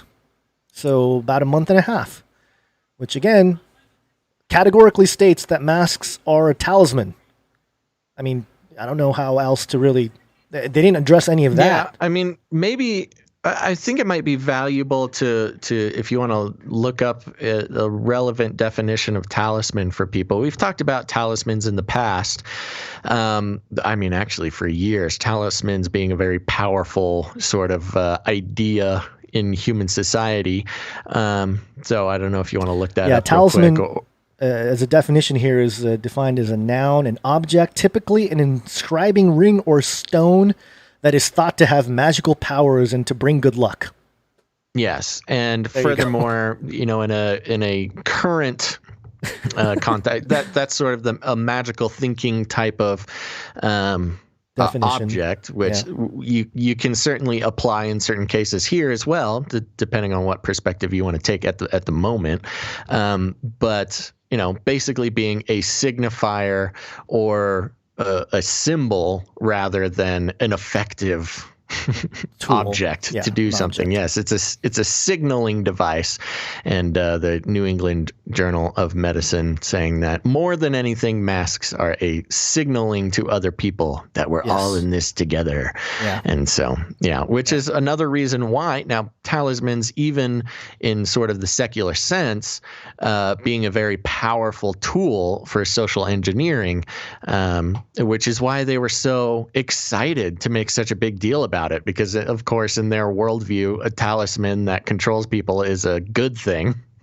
But of course, when they saw that being used in a negative term, they needed to backpedal and change their story, which we see over and over and over, which is why we have to do 3 shows a week, Gons, because not only you can't just go off of the information you were given even days ago. You must constantly update on what's going on. And I see people in the chat referring to articles that we went over a couple episodes ago. So if you haven't checked it out, go back. And we've been covering a lot of information on a lot of mainstream articles, but also articles from doctors and people that have written about how nobody has died apparently from COVID-19, stuff like that. So And, it's a valuable thing, actually, to go back and listen to past episodes. If you have the time for that, you should definitely do that. A good way to do that is to hit the podcast version of the show, much better higher sound. quality. And you don't have to sit at your computer and watch a video. You can just have the podcast playing while you do your chores. So just search out Canary Cry News Talk on whatever podcatcher you want. Yes. And okay, Gons. Yeah, you wanted to get into the animals. I would just want to real briefly go through the new list of animals that can catch COVID or similar things. Yeah. We talked about the bees a couple of weeks ago, a COVID-like disease affecting bees in the U.S. But now we're over on the NewYorkPost.com here. Deadly new bunny Ebola. Killing thousands of rabbits across the U.S. Bunny Ebola is the saddest thing I've ever heard. It's like... It's like puppy AIDS or something. I don't like it. All right. Little bunny flu. Little bunny flu. Very good. As if the world wasn't plague-stricken enough, a deadly new virus that's more contagious than the coronavirus is sweeping across the U.S., killing thousands of both domestic and wild rabbits in the Southwest. Quote, we refer to it as bunny Ebola. Texas veterinarian Dr. Amanda Jones tells The Cut of the leporin affliction, whose official name is rabbit hemorrhagic disease virus. And while the disease is not related to Ebola, an ailment marked by hemorrhaging, it does cause lesions in rabbits, organs, and tissues, which result in internal bleeding and death. Even more peculiar, many of the affected creatures' noses start bleeding post-mortem. Yikes. Quote, we still have no idea where it originated, Ralph Zimmerman, New Mexico state veterinarian, tells The Cut. However, since April, the U.S. Department of Agriculture has confirmed RHDV2 cases in Arizona, California, Colorado, Nevada, Utah, Texas, and New Mexico. Nearly 500 bunnies in New Mexico were infected between March and June alone. There you go. And there's some more facts about bunny Ebola, but it's just another plague going on at the same time. We got a bunny plague and a human plague. And then secondly here, I'm over on the San Francisco Gate, sfgate.com, article titled, Never Before Seen Bacteria Kills 60,000 Fish in California. Bulging eyes, erratic swimming, darkening skin, and swollen abdomen. These are the symptoms of a mysterious new bacterial infection killing tens of thousands of fish in California right now, reports the Daily Press in Victorville. Bacteria identified as Lactococcus Garviae, which had never been found in the state until April, has caused a mass outbreak of disease, killing up to 60,000 fish at the Mojave River hatchery in San Bernardino County. In measures that are hard not to compare to the coronavirus pandemic ravaging America, around 3 million rainbow trout and other species have been quarantined as scientists try to understand the novel pathogen that has resisted treatments to cure it. A lot of rhetorical connections being made here.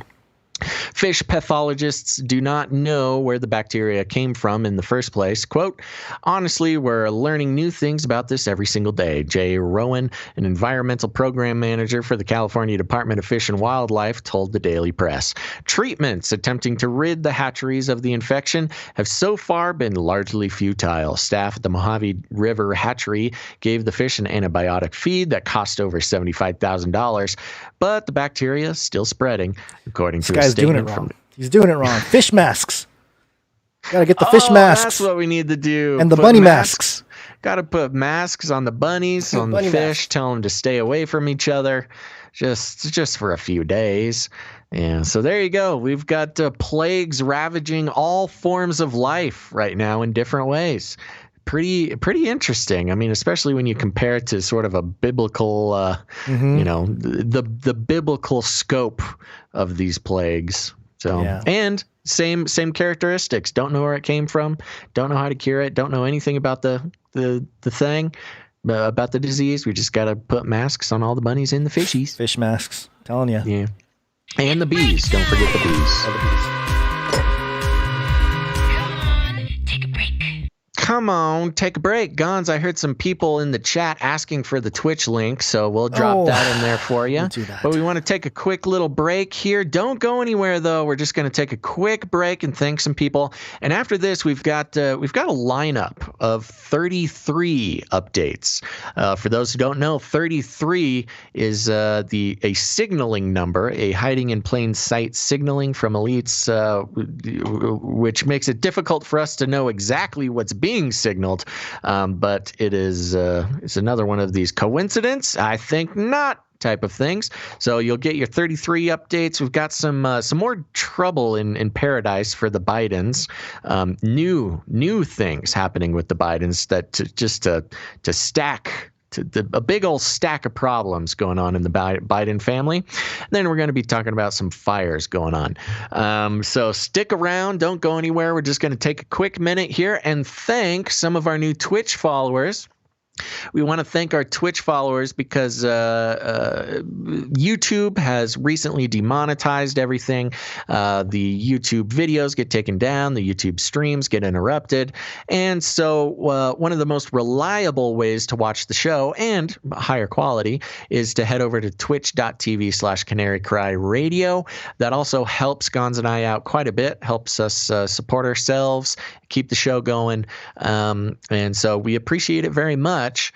Even as a backup, even if you are a YouTube fanatic, you just love it so much you don't ever want to watch videos anywhere else, that's okay. We recommend you go to twitch.tv/Canary Cry Radio and follow even as a backup. Turn on notifications because there is talk about YouTube not sending out notifications to our shows, cutting off streams, et cetera, et cetera. So I want to thank real quick some Twitch followers. Gons, you got your dinger ready?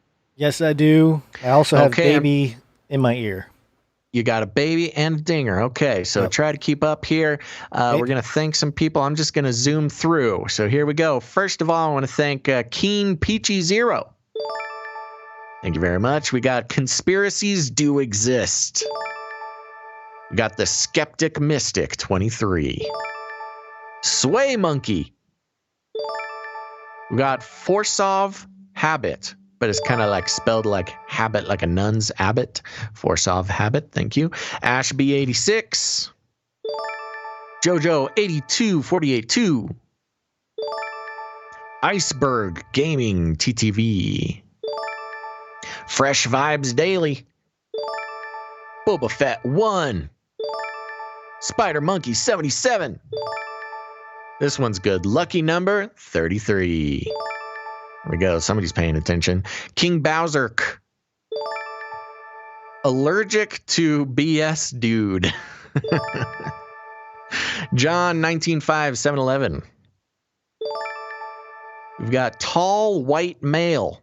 And white male spelled white M-A-I-L. Oh, this is a hard one to read, but I'm just going to take a running start. I'm Mr. Meeseeks. Look at me. We've got some Rick and Morty fans here. Chipmunk. Oh, wait. Chippy McMunk. Didymus, 1979. I've read these ones already. There we go. That's the end of the list. Thank you very much to all the new Twitch followers. We appreciate it. And if you're out there watching on YouTube or DLive or Facebook or anywhere else, you need to maybe pick one or two other outlets and follow us there. Turn on notifications. Just a helpful suggestion for everybody. Okay, anything else we need to do on this break, Gons? Okay, he's dealing with a baby. He's got a baby in his ear. So I think, unless I hear anything else from Gons, I think we're going to just come on out of this break and wake up, sleepyhead. Oh, he is away from the computer. Hold on. Sorry. Okay. trying to do this. Okay, hold on. Let me play the jingle, and then you can do the next story here. Yeah, sounds good. Wake up time. Hey, yo, wake up. Hey, all wake up. Okay, here we go. Now, just for some 33 update for everybody. This is kind of silly, but this this story is everywhere, but I am taking it from TMZ.com.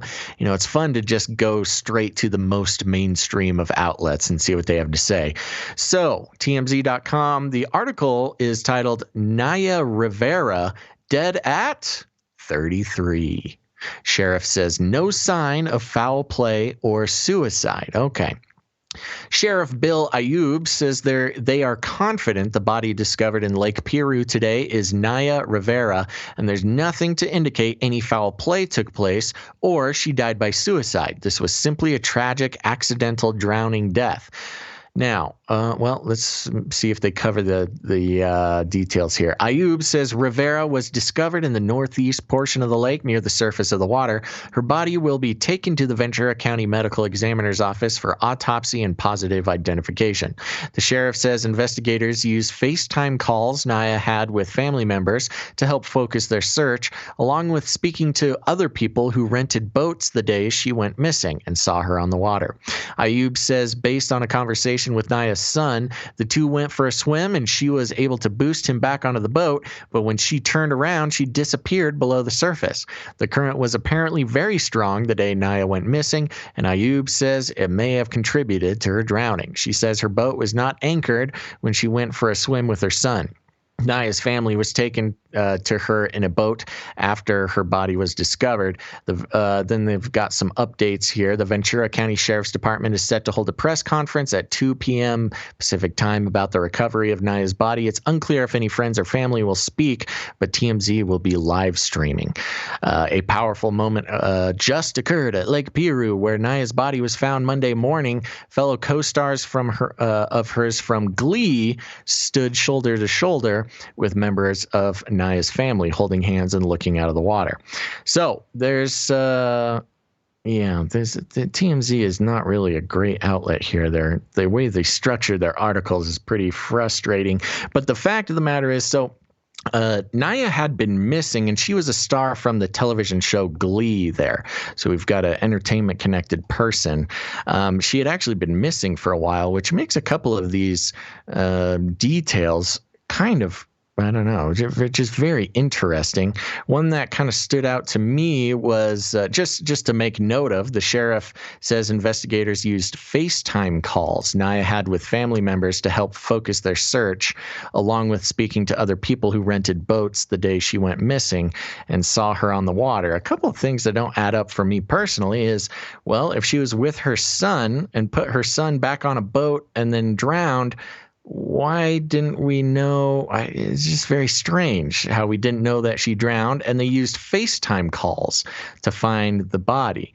Well, if people, first of all, using FaceTime calls, meaning either they just had a FaceTime call, on somebody's call list that she knew, or they had access to the video recording that she made, which is, just something, in a legit investigation like this is not that big of a deal, as far as privacy concerns are, concerned in the story. But it is a little confusing, and they don't really address the fact that, well, they know exactly what happened and that people were present when she died.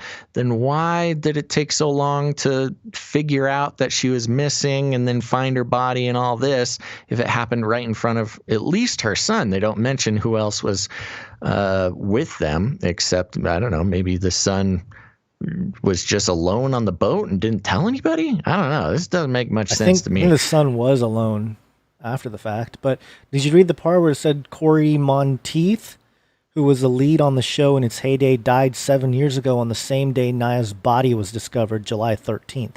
Ah, there it is. He was killed in 2013 by a deadly cocktail of intoxicants, including heroin and alcohol. So that's weird. Oh, that is interesting. Yeah. Yeah, I do remember his, suicide or death a while back. But yeah, that was weird. Her body was found on the same day from 7 years ago. Now, again, remember, she was missing for a while. So yeah. I don't know what's going on here, but whenever you see 33 put up in front there, that That's something's being communicated.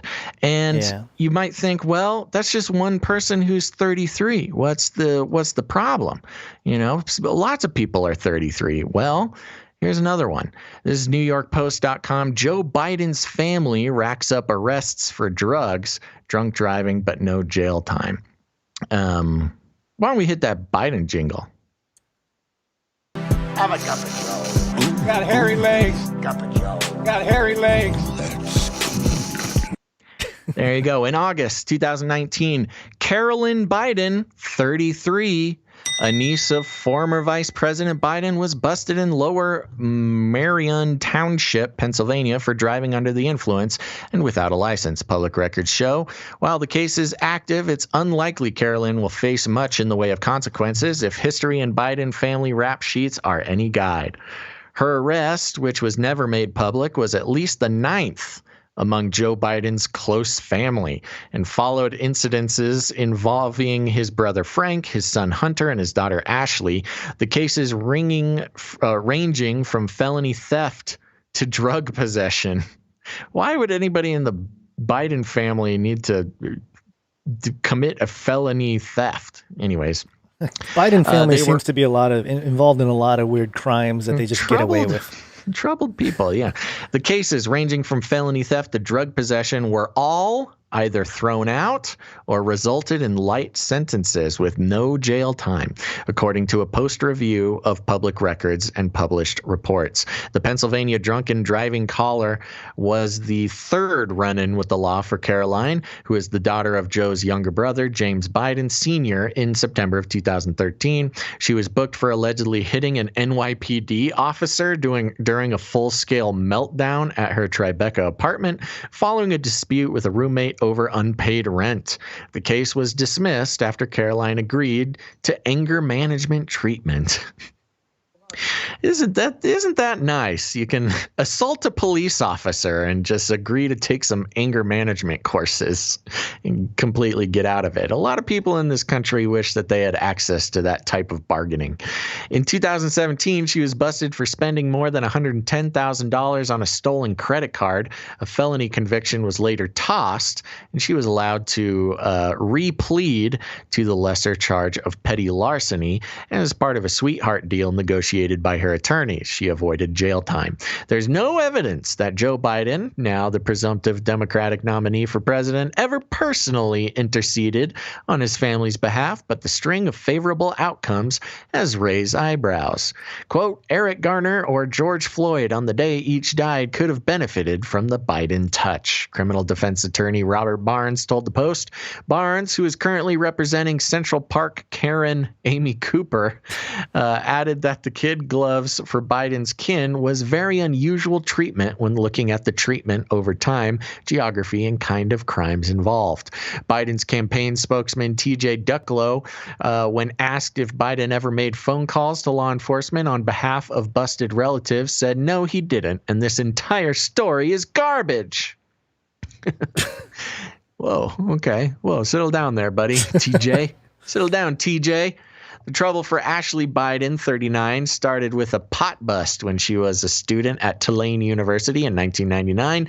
New Orleans police confirmed the possession arrest of the daughter of the then Delaware senator, but no conviction was recorded in court records. 10 years later, during her father's vice presidency, video circulated showing a woman resembling Ashley snorting what appeared to be cocaine at a party. You can't prove nothing. Joe Biden refused to comment on the reports, and there were no legal consequences. A second misdemeanor arrest for the Biden daughter was reported in 2002 after she allegedly attempted to obstruct a police officer making intimidating statements after bottle-throwing brawl outside of a Chicago bar. The charges were dropped. Ashley hung up the phone when contacted by the Post. Joe Biden's brother, Francis Frank Biden, 66, won the prize for the most bizarre Biden family bust when he allegedly stuffed 2 DVDs from a Florida Blockbuster down his pants in October 2003, cops said. He was 49 at the time. He never showed up for a scheduled court hearing on the attempted theft, and the state attorney declined to prosecute. According to records obtained by Miami News Times, he had more serious scrapes with the law, as we've covered in the past. He was pinched in August 2003 for drunk driving in Fort Lauderdale, earning 6 months probation. He was arrested a year later for driving with a suspended license, but avoided jail again by spending 3 months in rehab. In 1999, Biden was a passenger in a car involved in a fatal drunk driving accident. He was found partially liable for the death of 38-year-old William Albano and owes his family almost $1 million, according to the Daily Mail. Details of that drunk driving incident that killed the father of 2 young girls included the detail that Biden's brother, who is this? Is this Frank we're talking about? Yes, Frank was drunk and threw the car out of gear while they were driving down the road. Just to kind of screw with the driver, and that ended up killing somebody, which he has avoided paying for almost 20 years. So there you go. We know about Frank. Let's see. And we've got Hunter Biden and his history of drug abuse. We know about that, as well as the issue in Ukraine. Let's see here. There was a pretrial intervention. This is about his drug thing. Yep. I'll skip the rest. There you go. So more Biden troubles, of course, starting out the article with a good old 33. And, I would have to guess on the signaling of this, being that if you're in the Biden family, you can get away with literally murder and still be fine. So this might be some signaling for, no matter what Biden does, he still gets to try to be president, or maybe be president. We'll see. Let's see here. There's another 33 here, but this is interesting because it's not an age, but it's mentioned from the other side. So I'm a cup of Joe. Got hairy legs. Cup of Joe. Got hairy legs. This was a tweet sent out by Donald Trump Jr. Joe Biden's record of plagiarism goes back decades. Today, he's the same dishonest plagiarist he was 33 years ago. There it is. Yeah, and it's kind of a funny clip. This is an old newscast of Joe Biden basically saying the same type of stuff as another politician from another country, by the way. And you know how we have these mashups now of newscasters saying the same thing over and over and over again. It's very similar to that, but this is from like the, 88 or 87. So I'll play about a minute here of the report. Democratic presidential candidate Joseph Biden today faces a controversy.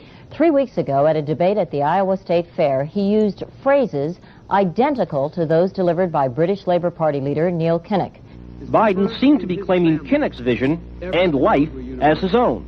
Why is it that my wife, who's sitting out there in the audience, is the first in her family to ever go to college? Why is Gladys the first woman in her family in 1,000 generations to be able to get to university? My ancestors who worked in the coal mines in northeast Pennsylvania don't come up after 12 hours and play football. 8 hours underground and then come up and play football. It's because they didn't have a platform upon which to stand. There was no platform upon which they could stand. Kind of goes on here. There's multiple reports of the kind, but one of the things that's weird though is he says 1,000 generations. Why is my wife the first to go to college? Did they have universities 1,000 generations ago? Anyway, 1,000 generations. I don't even know if. I mean, that's like back before biblical times. That's before added. That's they might be. Yeah, that's what I'm saying. They're tipping their hand. He's referring to the Atlantean days, or even before that. The pre-Adamic race is who these politicians are related to. So anyway, it's another. Your googly eyes. Somebody brought up shaking my eyes. Brought up how there's a bunch of weird deaths recently. And I did note on Twitter that Lisa Marie Presley's son, Elvis Presley's grandson, was found dead in apparent suicide. He was 27 years old. And 27 is a very famous age to die for musicians. 27 Club. Yeah, I've mentioned a few. Kurt Cobain, Robert Johnson, Jim Morrison, Janis Joplin, Jimi Hendrix, Amy Winehouse, Brian Jones, and I listed who else, but I don't think I got a whole list of other people, and some people didn't quite understand the reason why for the list. But there's been quite a few, 27 deaths, and of course 2 + 7 is 9, and you got the 9 number, the occult number there. So just something to point out, as a lot of celebrities seem to be, or celebrity-related folks seem to be going down here in the last week or so. I mean, it's constant, but definitely some stuff happening. And got him. But that's it's sad when you see people that young die, especially when they're associated with rock legends like Elvis Presley. Well, you can argue, whoever, any 27-year-old. I know. It's too soon. Way too soon. All right, tell me about these fires, Gons. You're all fired up about these fires. Oh, the fires. It will kill everybody. It will kill. And the fires will burn. Oh, where's my burn it all jingle? Do I not have it? I thought I prepared the burn it all jingle. Oh, no. Hold on. Give me a second here. Let me you have let it burn in here. Let it burn. I know, but where's the jingle for it? Oh gosh, did I lose it? That was like a constant on my little board here. Well, anyway, we'll find it later. It doesn't really matter. Okay, so there's a bunch of stories about fires, particularly interesting regarding churches. The first one I had here, I'll just read the headline for this one because it's not really as relevant as the other ones, but MSN.com reported Union Pacific Rail Yard in North Platte site of large fire, where a rail car loaded with automobiles at Union Pacific's Bailey Yard in North Platte was consumed by fire. I don't think anyone was hurt with that one. And then this one here, BostonGlobe.com. Virgin Mary statue in Dorchester burned in alleged arson. Ooh. I'm going to read a little bit of this if the story pops up. There's no story popping up here. What is going on with that? I got it here. You got it? Okay, because there's no statue text. of the Virgin Mary near St. Peter's Church in Dorchester was left charred after someone set plastic flowers in the statue's hands on fire Saturday night, according to Boston police. Officers responded to a report of a fire about 10 p.m. Saturday near 284 Bowden Street, where the statue had been set afire, police said in a statement. An unknown suspect set fire to the plastic flowers tucked in the statue's hands, which are clasped in prayer, according to the statement. On Sunday morning, the upper body and face of the white statue appeared blackened, drawing stares from passerby. The statue sits at the entrance to a parking lot for a teen center and therapeutic day school across the street from St. Peter's Church. Quote, whoever is responsible for the desecration of the Holy Mother's statue is clearly a troubled soul, said Terrence Donnellan, a spokesperson for Cardinal Sean O'Malley, in a statement Sunday afternoon. Mary represents all that is good and pure in our world, he said. We have confidence in local law enforcement to investigate this matter. We pray for the person or persons responsible. Police said the incident is under investigation and request that any member of the public with information contact detectives. Blah, blah, blah. Burn it all. Oh, no. Yep. Somebody was not very happy about the Mother Mary statue being there. No. Or at least maybe they just hate plastic flowers and Mary was just collateral damage. Yeah. And then there's obviously the story. Well, let me go through this Navy thing and then we'll go back to church-related fires. Okay. This is Fox News via MSN. Navy raises injury toll from USS Bonhomme Richard Blaze to 57. Fire still burning.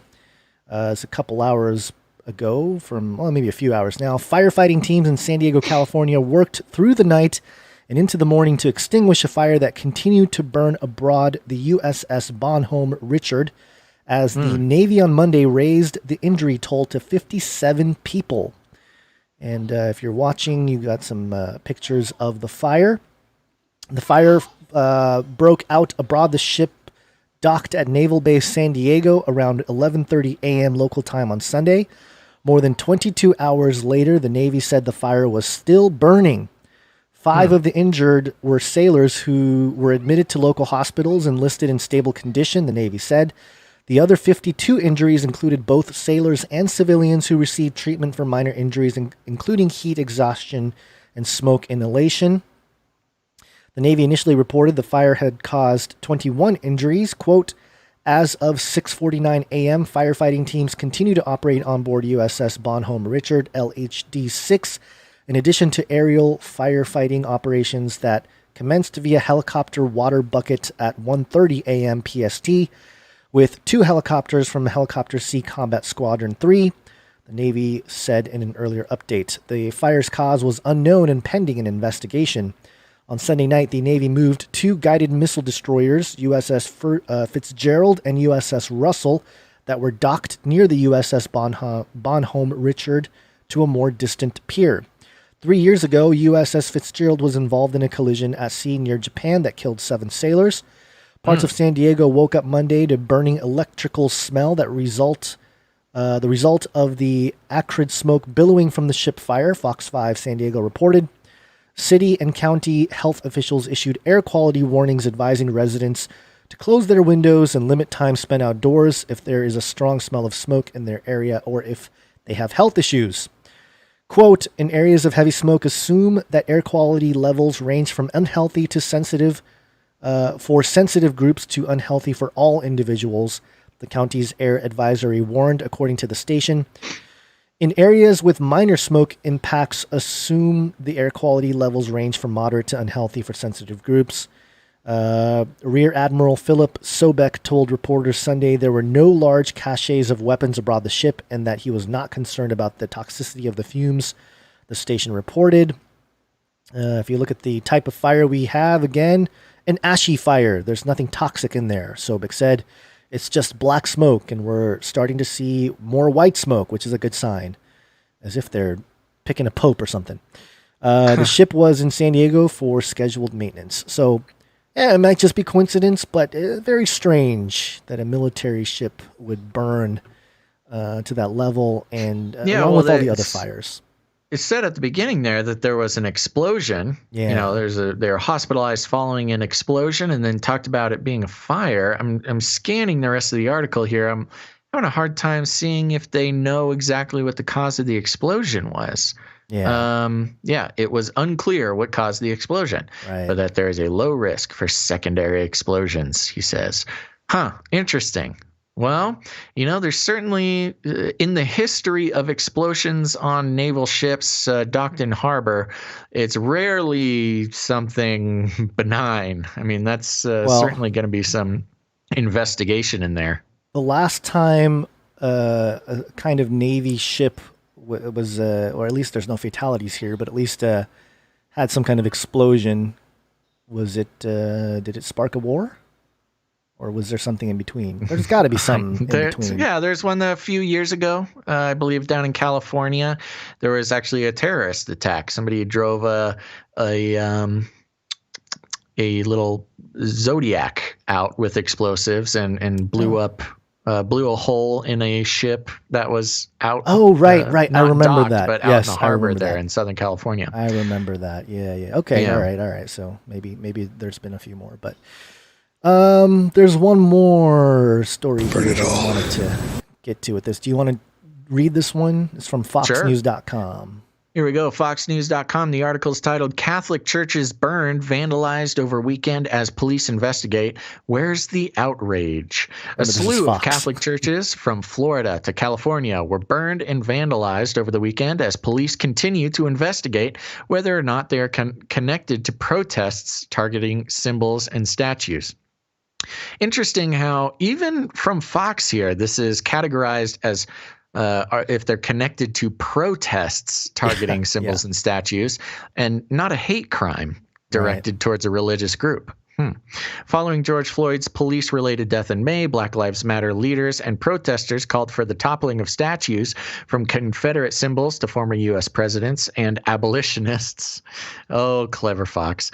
Activist Sean King called for all images depicting Jesus as a white European and his mother to be torn down because they're forms of white supremacy and racist propaganda. Meanwhile, people on social media point out the lack of mainstream coverage of the weekend incidents. Quote, "Churches are being burned to the ground. What? Mike Cernovich, a controversial right-leaning author, said in a video on Twitter, "Why is this not the biggest story of the day?" Sean Feet, a California worship leader and pastor, commenting on the incidences, asked, "Where's the outrage?" A man in Florida plowed his vehicle. Oh, this is a oh, no. A man in Florida plowed his vehicle into the Queen of Peace Catholic Church as it was preparing for morning mass on Saturday, poured gasoline in the foyer, and then set the building on fire before driving off, the Marion County Sheriff's Office reports. Wow, this is extreme. This is not just a mysterious fire in the night. Stephen Anthony Shields, 24, was arrested and charged with attempted murder, arson, burglary, and evading arrest. He told investigators what he did was awesome and that he was on a mission as he smiled and laughed while admitting to setting the church ablaze, according to an arrest affidavit obtained by the Ocala Star-Banner.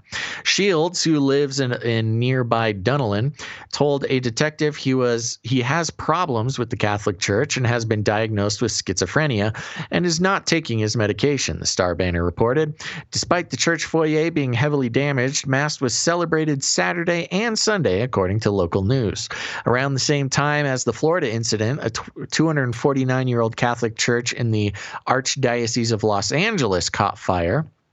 The San Gabriel Church, which was undergoing renovations for its upcoming 250th anniversary, went up in flames around 4 a.m., burning the roof and the insides of the church. That's interesting. During renovations, that's very similar to the Notre Dame fire, if you remember, from last year. Remember when Notre Dame catching fire was the biggest world catastrophe? Yeah. I've lost him. No, He's I'm gone, here. folks. Sorry. This is really not working out with the baby here. It's just you got a baby running around. I don't know why she's in here. Okay. Why do I pay the babysitter? The cause of the fire is under investigation, but the recent destruction of monuments to Junipero Serra, the founder of the California mission system, whom indigenous activists view as a symbol of oppression, will be a factor in the investigation. Captain Antonia Negretti of the San Gabriel Fire Department told the local Fox 11 news outlet, quote, "This will be another box that they're going to check off," he said, adding, "It's a tragic loss for our city. It's our city identifier." A statue in the Virgin Mary. So they talk about the statue that we just talked about. Wow, a lot of church fires. Other church incidences over the weekend. Also, another church fire in San Diego is being investigated by police as the 12:30 a.m. Sunday morning blaze seems suspicious, the department's Metro Arson Strike Team said. Calvary Baptist is a historically black church, though its website says it has become a multicultural faith community in recent years. President Trump has adamantly opposed toppling any monuments and symbols, signing an executive order to protect them and punish offenders with prison time. Yeah, so not just Catholic churches. We got this Calvary Baptist also getting set ablaze on Sunday morning. This, I don't know, man. This kind of this smells a little bit of some serious persecution troubles here. Yeah, and I find it curious that they quote Cernovich here in this article. Cernovich being notoriously tied to, they say, right wing or extreme right wing, or what is it, fringe right wing, whatever they called him, right leaning author. Okay, controversial right leaning author. And he blocked me on Twitter because he made that okay sign over and over again. Uh-huh. Right. And I made a video just asking the question. I didn't really accuse him of anything. I said, "Why are you doing that sign over and over again?" I know it was like the thing in the around the 2016 election, but we've pointed out how that symbolizes the 666 as well. And that symbol gets a lot of guff because now it's a far right wing symbol that's been banned in a bunch of ways. Right. And it's also just one of those symbols that you kind of make without thinking about it. So there's been a bunch of people canceled for no reason. Right.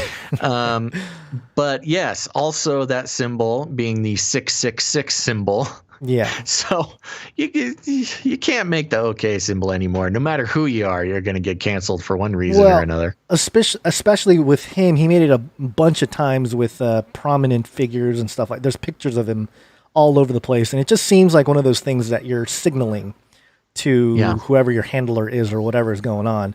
And the fact that he blocked me for just asking the question is also very interesting. Well, I've blocked people for less. Yeah, see, I don't really block people. Maybe that's my character default, but I'd rather just let them say whatever and just, You like the pain. I like the misery it brings. I had to block somebody in the chat today because I was just tired of their guff. I did it quietly. They're probably very angry at me, but I just had to do it. Yeah. But the whole church thing, I do think it's very strange, and certainly the fact that it's Fox News picking it up and quoting Cernovich is also suspect in my view. Yeah. Well, there you go. Let's see here. Is there anything else in your fire playlist you've got here? Not really. I mean, this is again, it's just bringing up the point that it just seems like they are doing this divide and conquer, and they are pushing out the right wing, so to speak. I don't know, like a outrage or kind of like a roundup of the right to get behind a certain type of message, and burning down churches could be one of those rallying cries. We may see more of this as a way to if garner. Enough churches start getting burned down, that's going to mobilize a certain part of the right as well. Which if you're looking at this in the context now. Who knows if this is actually what's the plan is, but if you look at it in the context of trying to spark another civil war, that's a good way to mobilize at least one side of that. We've already got a militant left arming themselves, which is a story that we will talk about after the break. And of course, the right. There's certain ways to mobilize them into violence as well.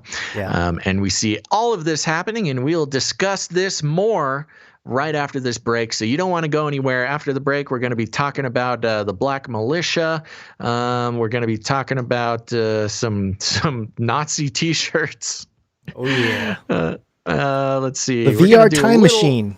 Yes, the VR time machine, another little VR update, as well as a little cyborg story. So all sorts of stuff coming up after the break. Don't go anywhere. But Gons, let's take a break. It's break time.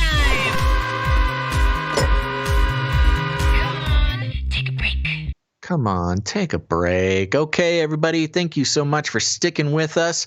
I'm just going to refresh here. I do not believe there's any more Twitch followers, so that's okay. Well, that'll shorten up this break a little bit. But we want to take the opportunity to thank some of our new producers. Now, what am I talking about?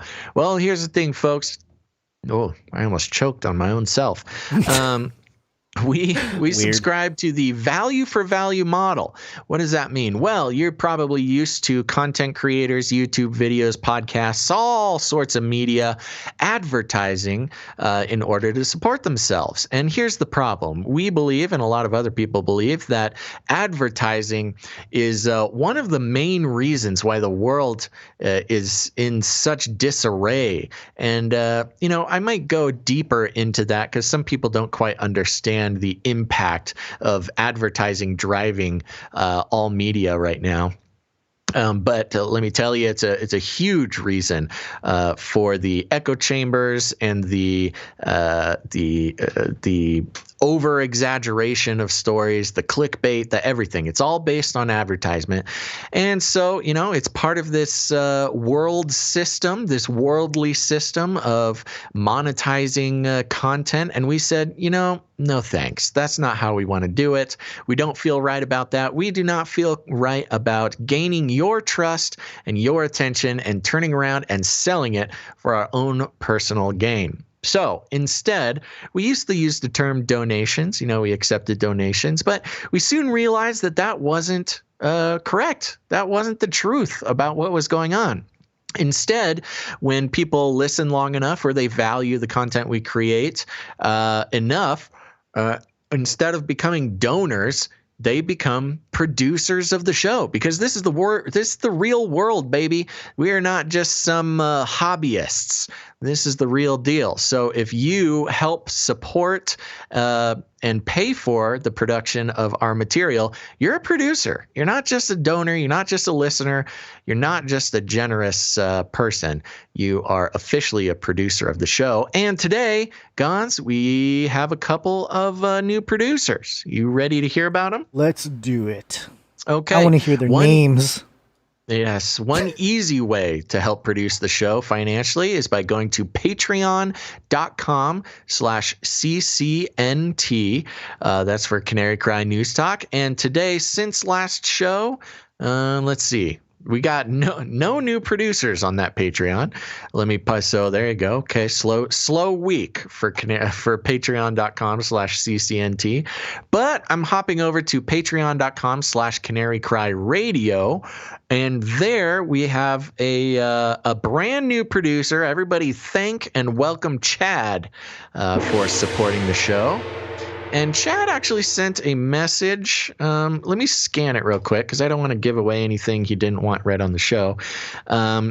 Well, he says, I've been a long-time listener all the way since I first found Gonz's first Age of Deceit video about a year or two ago when it was first released. It was released significantly before that, but he must have found it. Or maybe he found Age of Deceit 3. And Gonz, he wanted to let you know that because of that video, I found the saving grace of our Savior.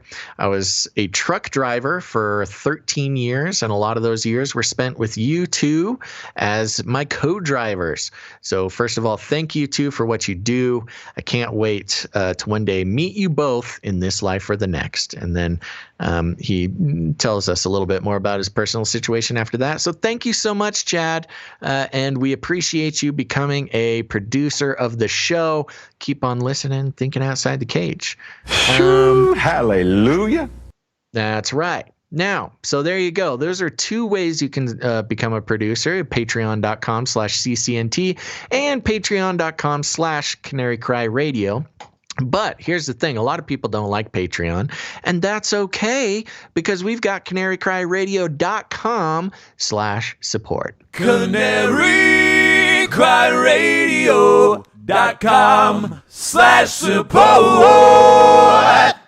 That's right. And over there at canarycryradio.com/support, we've got PayPal options to support the show. You can make a recurring monthly contribution to producing the show, or make a one-time donation in any amount.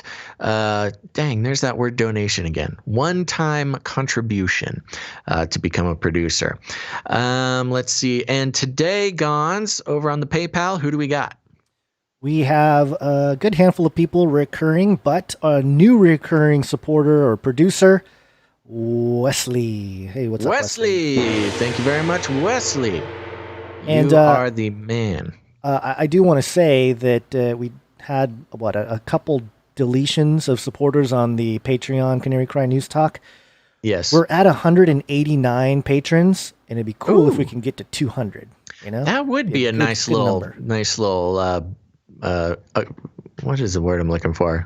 I don't know. Accomplishment. Yeah. Nice little accomplishment. And not for us. That's not I mean, we do what we do, but it's an accomplishment.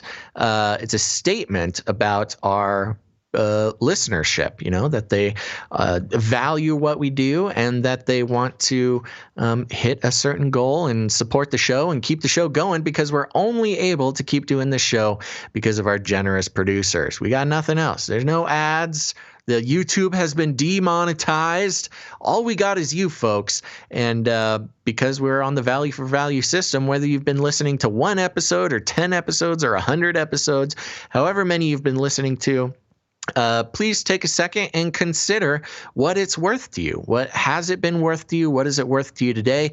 And what's it going to be worth to you when we're back on Wednesday? And if you there you go. Take that into consideration, pray about it, and see if you are led to help produce the show, because we cannot do it without you. Thank you so much. And remember to go to canarycryradio.com/support, because not only do we have PayPal options, but also some cryptocurrency options there for all you crypto folks. If you're looking for a different way to support the show, that's a great way to do it. Yep. Boom. Yep. Okay. And remember, there's other great ways to support the show, creating jingles for us, creating art for us, all sorts of good ways. We'll talk to you a little bit more about that after our next segment, bringing you the goods. And Gons, I don't know if you have it lined up, but we had a pretty good mom. I mean, we've had several good mom jingles come in, but there was a new one that came in last week, and the producer just wanted to remind me about it. I don't know if you have it lined up for today, but we might line that up for Wednesday, because we like doing stories about moms, because they keep the world a-turning. Oh, yeah. I forgot to do some of the... some of that. I don't think... For the jingles I didn't see any artwork come in for this week either, so... So there you go. We'll check back in on all that kind of fun stuff on Wednesday. So thank you very much, everybody. And Gons, what do you say? Let's get back to the show. Oh, I do want to remind everybody, we also have the Canary Cry Roundtable of Knights and Dames, which is a special elite group of producers who over the years have given who supported the show in $1,000 or more. Some of that's one-time donations. Some of that's long-time recurring donations. Very cool. And we like to honor those supporters, those producers rather. No new knights or dames today. So there you go. We're waiting for our next knight or dame to show up. We'd love to honor you on the show. But okay, Gons, let's wake up. Yes, it's wake-up time. Hey, yo, wake up. Okay, so this has been floating around for at least a week. I think a little bit more than a week. And people, longtime listeners, or at least listeners in the past couple months, will remember my enthusiasm for the black citizens in Minneapolis who armed themselves and created community patrols because the police were unavailable in their town, and these are people who, these are not necessarily people who want to defund the police. Maybe they are, maybe they aren't. But they are law-abiding citizens, legally carrying firearms to protect their own neighborhoods from a lot of chaos that was going on in Minneapolis. And there's some more interesting stuff. I don't want to connect these black militias to Minneapolis per se, but there's an interesting movement going on, and we need to talk about it. So I'm going to now here's one of the big problems, Gons. This is a well-known thing going on, documented in videos and statements from these actual militia members, and I could not find any mainstream outlet talking about it.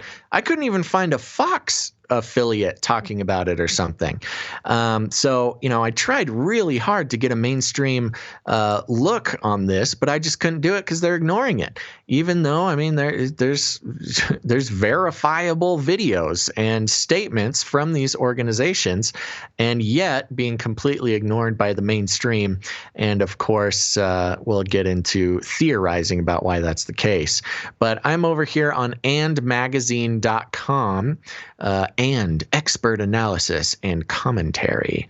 So here we go. This article is titled Black Lives Matter Leader Declares War on Police, Says Will Develop Highly Trained Military Arm. Now, my suspicion is that this is a right-leaning outlet here, so keep that in mind as we try to sift through the details, but let's do it. In an interview, it says there is a Daily Mail thing. Maybe I can pull that up. Yeah. Okay. Well, I do now have this Daily Mail article put up, which is the most mainstream article I could find. So let's take it from there. So in fact, I'm going to go from dailymail.co.uk, and in classic Daily Mail fashion, they've got a whole paragraph as their headline here, but it reads, "Exclusive. We prepare to stop these murders by any means necessary. Black Lives Matter leader declares war on police and group is training our people to defend our communities in Black Panther-style armed patrols." A Black Lives Matter leader has declared war on the police and plans to release a blueprint for change that involves Black Panther-style armed patrols monitoring the behavior of officers on the streets, Daily Mail TV can reveal. Hawk Newsom, chairman of BLM's Greater New York chapter, says the Black rights group is mobilizing its base and aims to develop a highly trained military arm to challenge police brutality head-on. In an exclusive interview, Newsom says the BLM movement has marched for years to wake people up to the realities of police brutality and oppression, and he believes that since the tragic death of George Floyd, who died after his neck was pinned under the knee of white police officer Derek Chauvin during an arrest on Memorial Day in Minneapolis, people have finally awoken. Quote, "It's our obligation, it is our duty to provide people with a pathway forward," he said. Quote, "We want liberation. We want the power to determine our own destiny. We want freedom from an oppressive government. And we want the immediate end of government-sanctioned murder by police. And we prepare to stop these government-sanctioned murders by any means necessary. We are prepared and training our people to defend communities." The bold and potentially inflammatory statement will likely infuriate those who have grown angry with days of BLM protests that have sparked violence and destruction across America. Newsom is currently in Los Angeles, a city devastated by rioting this past few days, where he held a think tank attended by members of the BLM Greater New York leadership and, quote, "military advisors." The meeting was held at the offices of Incredible Entertainment, owned by actor and musician Nick Cannon, a fervent BLM supporter who also attended. In a conference room at the trendy compound in Burbank, Newsom said the group hammered out details of the Black Ops blueprint, which stands for Black Opportunities. A new direction, he hopes, will be the beginning of the liberation of the Black people. Black Lives Matter has tens of thousands of activists protesting the death of George Floyd in dozens of cities around America and across the world. And BLM's Greater New York chapter has emerged at the forefront of the movement as Black rights become a topic for debate. Newsom, 43 and imposing 6'6", who wore shades and smoked a thick cigar for our photo shoot, believes his group can lead the war on police. I gotta scroll through some images here. He says the police have waged war on Black people for decades, but his chapter is escalating the battle. "We're talking about self-defense. We're talking about defending our communities," he explains. Quote, "You know what it's like to see a taser pointed at a 7-year-old. You know what it's like to see a 67-year-old Black woman pepper sprayed and pushed to the ground." Newsom, wearing a black "I Can't Breathe" t-shirt with beads and an Ethiopian religious cross pendant around his neck, said his group has military advisors on board to get the job done. Quote, "We have Black Special Forces officers advising us, and we'll teach and train people in our communities. The Black Ops Department of Black Opportunities," he said. Quote, "What we'll see is people put in place to defend our communities from police who will murder us and get away with it." In a move reminiscent of the strategy adopted by the controversial Black Panther Party in the 1960s, Newsom said BLM will create peace officers who will patrol Black communities to challenge law enforcement and stop police brutality. Asked if the police officers would be armed and open carry their guns in the states that allow it, I'm sorry, I think I misspoke there. Asked if the peace officers would be armed and open carry their guns in the states that allow it, he said, yes, absolutely. Founded in 1966, the Black Panther Party The party's core practice was its open carry armed citizen patrols, known as cop watching, to monitor the behavior of officers of the Oakland Police Department and challenge police brutality in the city. But members of the BPP were involved in a string of fatal firefights with police, while many others were convicted of assaulting dozens of police officers.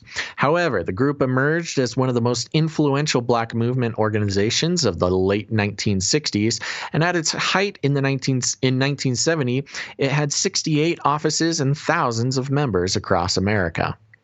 More scrolling. The BPP also became synonymous with the Black Power symbol, a symbol displayed on a giant banner on the wall at Nick Cannon's offices, which Newsom posed for photos in front of. The BLM chapter chairman doesn't hide from the fact that his group's blueprint replicates some of the ideologies of the BPP, which is the Black Panther Party. Quote, "We pattern ourselves after the Black Panthers, after the Nation of Islam. We believe that we need an arm to defend ourselves," he says. "We will build and train peace officers to keep the peace in our communities, to defend our communities, to keep our communities safe. I don't see us working with police. I see us policing ourselves. I see us teaching black people how to police their own communities." Newsom says his chapter is now raising a war chest and plans to build a headquarters in an unused church in New York. But while big money donations have been flooding in from celebrities and high-worth individuals, he insists his group won't accept the corporate dollar.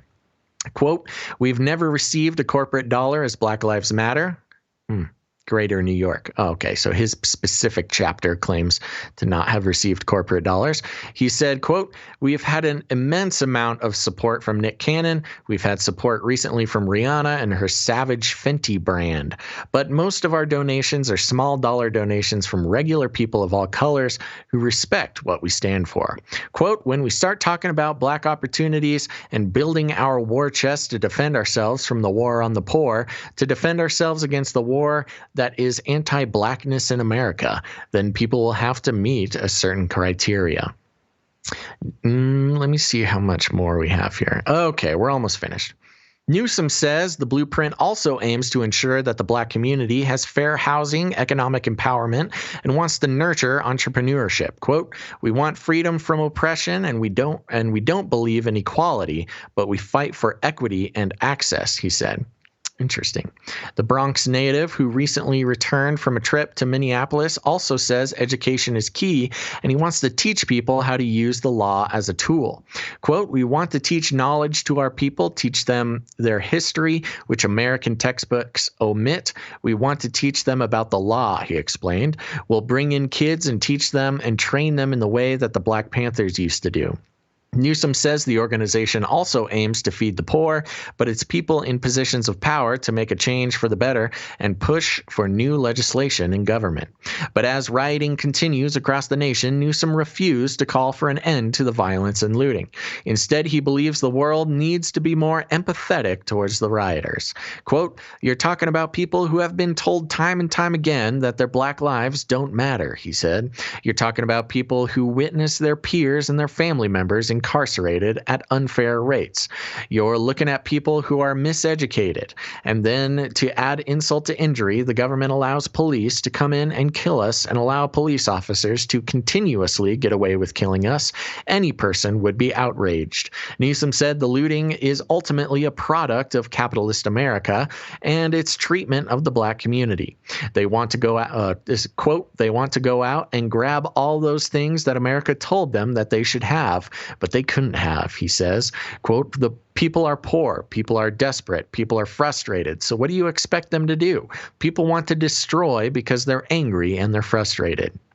He added, quote, "Black Lives Matter didn't create this violence. Black Lives Matter is a product of this violence. The rioters are the product of the violence." Newsom, who has a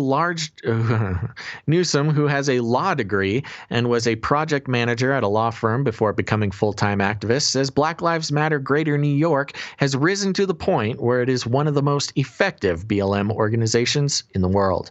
He describes its president, 19-year-old Nupal Kiozolu, as the second most influential young activist behind Greta Thunberg.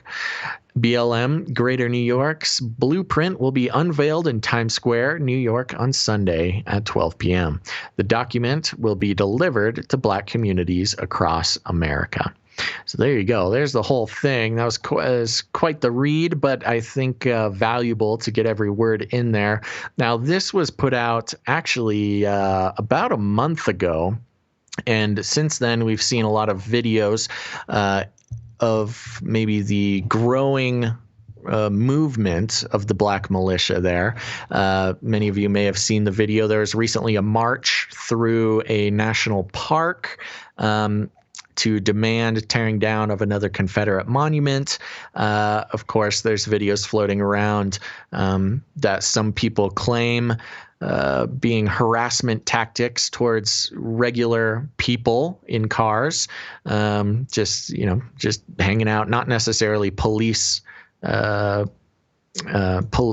operatives, police officers, and those connected with it. In fact, there was some questioning in one of the videos where one of these militia people was knocking on the window of a man sitting in a minivan, asking, "Who are you with?" Probably indicating that they may have thought he was maybe an undercover cop or something like that. So, Gons, are you there? Or are you with the baby? I'm here. Okay. So what are your thoughts off the top of your head? I've got a couple other stories with more details, but right off the top here, what are you thinking? I not knowing a ton of history about the Black Panthers. I haven't done an extensive study on their movement. I know they were violent in certain instances. But one thing that I found interesting was that the FBI in 1969 declared them as a communist organization. And so back in the 60s, they were synonymous with, kind of the communist takeover of America based on their tactics and based on their philosophies. And so it's just interesting that today, in this resurgence of this communistic move in America, that they would be mobilizing the Black Panther-ish type of movement again. And, I find it interesting that, because on one hand, a lot of what this gentleman here, Newsom, a lot of the gripes he has is class warfare, not necessarily Black warfare, although I get it that there's a lot of Black communities and stuff that are oppressed and things of that nature. Specifically in, poorer. In poorer neighborhoods, statistically poorer as a whole. Right, and I get that, but it has a lot more to do with, I think, class warfare and economic a type of, not capitalism itself, and he actually goes after capitalism, right? In the article, I think he mentioned how capitalism created this. But really, it's more of like a crony capitalism that created these types of inequalities. And it's not really an open, free market capitalism that has thrived. And, the centralization of the central banks and stuff like that. So it's the same stuff that's oppressing everybody. But the response, I suppose, is different depending on how you identify with the issues. And although there is a part of me that understands a sort of a move towards this direction and using a sort of, the kind of defend yourself type of libertarianism type of philosophy. I'm worried that it sort of trickles into a more communist type of move without even realizing it, especially, having ties with Islam and stuff like that. Just philosophically, I'm not saying that each individual here is evil or anything like that. It's usually a philosophy that ought to be criticized in this type of situation.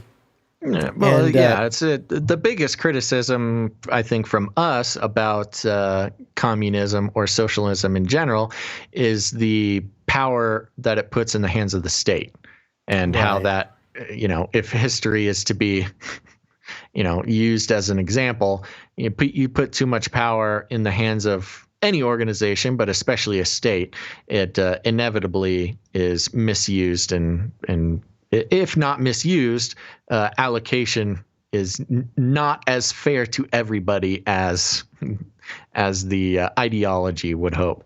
Yeah, it's the same. I bring it up all the time, but it's the For example, Uyghur Muslims in China by the millions in, quote, re-education camps today. Right.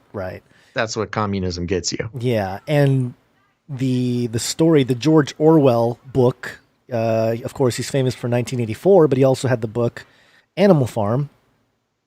And in that book, it is supposed to be kind of the same story of communism and how, the pigs in the farm basically tell or convince all the other animals that they're being treated, unfairly by the humans. And so, hey, help us take over the humans. And of course, everyone gets riled up. They buy into it. And ultimately, in the end, the pigs take over the farm and the animals who helped are left to their, the same situation they're in before. Just now, this time, instead of the humans in charge who are actually helping, feeding the animals and stuff and at least respecting the animals, now you have these pigs that are in charge and it's worse. The situation is worse. Yeah. So I just feel like the ideologies, I guess the idealism with any type of movement is based on the certain types of like context of the evil, the quote unquote evil that they're trying to eradicate, never really turns out the way they hope, and the fear here is that there is a violent turn to these groups that are there. They're saying all the right things. We're here. They're, trained militia. Those types of things are part of a more libertarian sort of philosophy. But again, it can easily spill into the communistic type of move, and a lot of people can get hurt because of the fact that they think they're defending something more righteous. And even within the history of the Black Panthers, of course there were police murders and stuff like that, but there were also a lot of murders of their own people. One suspecting of working with the FBI, their murders within the ranks, and so that becomes a problem if you're all about freedom and stuff, but then you suspect that they're working with the white man or whatever is the accusation, and all of a sudden you have murders from within, and that just heightens more violence. And I don't know. It just feels like it is being set up for something not so great. But yeah, well, it's interesting. I mean, on the subject of violence, because as we saw with Chaz up there in Seattle, Chaz Chop, this self-policing idea is interesting. And the problem with the discussion surrounding violence in these groups is that they don't even claim to be nonviolent.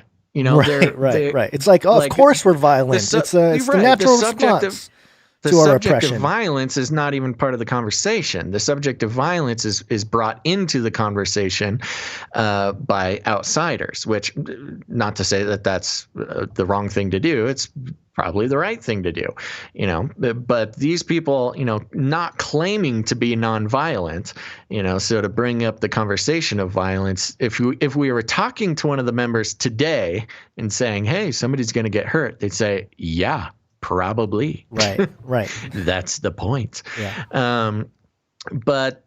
So this is an interesting one. These are BLM, specifically BLM affiliated militias, again, sort of reigniting the Black Panthers just in general. Like he said multiple times, he wants to replicate the Black Panther movement. But something to remind, just some things to be reminded about, because it's easy to have a fast response to this kind of story. But wherever you're landing on this, there's a couple things to keep in mind, especially as many of our listeners are Second Amendment supporting people. Right. So when the Minneapolis people started up their self-policing community patrol type people, it was a small group of people living in the neighborhoods that they are patrolling. And that is totally cool. In my opinion, the police were legitimately, the logistics in Minneapolis at the time were, if you remember in the context specifically of this Black Lives Matter group and the Black Panthers, one of them is when you talk about the Second Amendment and gun control was only began because of, when violence was being perpetrated against black people in the 70s and 60s. And I believe, I don't have, the documents right in front of me, but this even was happening before that, that Black Panthers go up on government property, and they would do armed stand-ins, much like we saw, what state was it? We saw it during, the pandemic, where armed, in this specific instance, it was Michigan. mostly armed militia members, mostly white, would show up at a government building, fully armed, fully, decked out and all their cool stuff. And, they used it to make a statement. It was an armed stand-in. Well, the Black Panthers used this same tactic back, half a century ago. And it was only when they did that gun control began. The history of American gun control begins, but that's beside the point. And so we've seen this before. And so as it's it seems like an easy decision, especially for, just for whoever. But if you're a Second Amendment supporter, this is one of the situations where you're like, well, shoot. I mean, this whole thing is what started gun control, and we're always, at least, let's just assume law-abiding citizens arming themselves and trying to make a statement. But as you know, like I said, the violence issue is a big issue because, I don't know, I personally don't want more violence in the country that is already happening. Now, I'm not necessarily in the position of somebody who might join a group like this. So, my perspective is not the only perspective. Yeah, looks like we're buffering a little bit on the live stream here as soon as we start talking about these issues. When you start talking about the real history of gun control and the reason for the Second Amendment, they're going to cut you off like that. Yeah. So if it drops, everybody remember to follow us on a podcatcher, Canary Cry News Talk. The other thing to point out is a lot of the sentiments shared by this guy are similar sounding to the quote-unquote terrorist groups out there, Hezbollah, Hamas, Al-Qaeda. They all kind of had a similar mission statement, and that seems to suggest some type of intel operation, a counter intel operation. So, with that, you got to keep that in mind too, that this type of stuff may be, they say they're not funded directly, or, they had a famous, Nick Cannon, Hollywood guy funding it. It's always very strange and suspicious when you look at the money, and it's always tied into some of these, Hollywood-ish types, especially with recently a lot of the BLM financing, the main group there, a bunch of corporations sending in billions of dollars to this organization that clearly outlines the downfall of a nuclear family. Like, they don't want the nuclear family. Like, what are you doing talking? That has nothing to do with race or anything. It's just, so it's just very troubling in that regard when you start going down this path.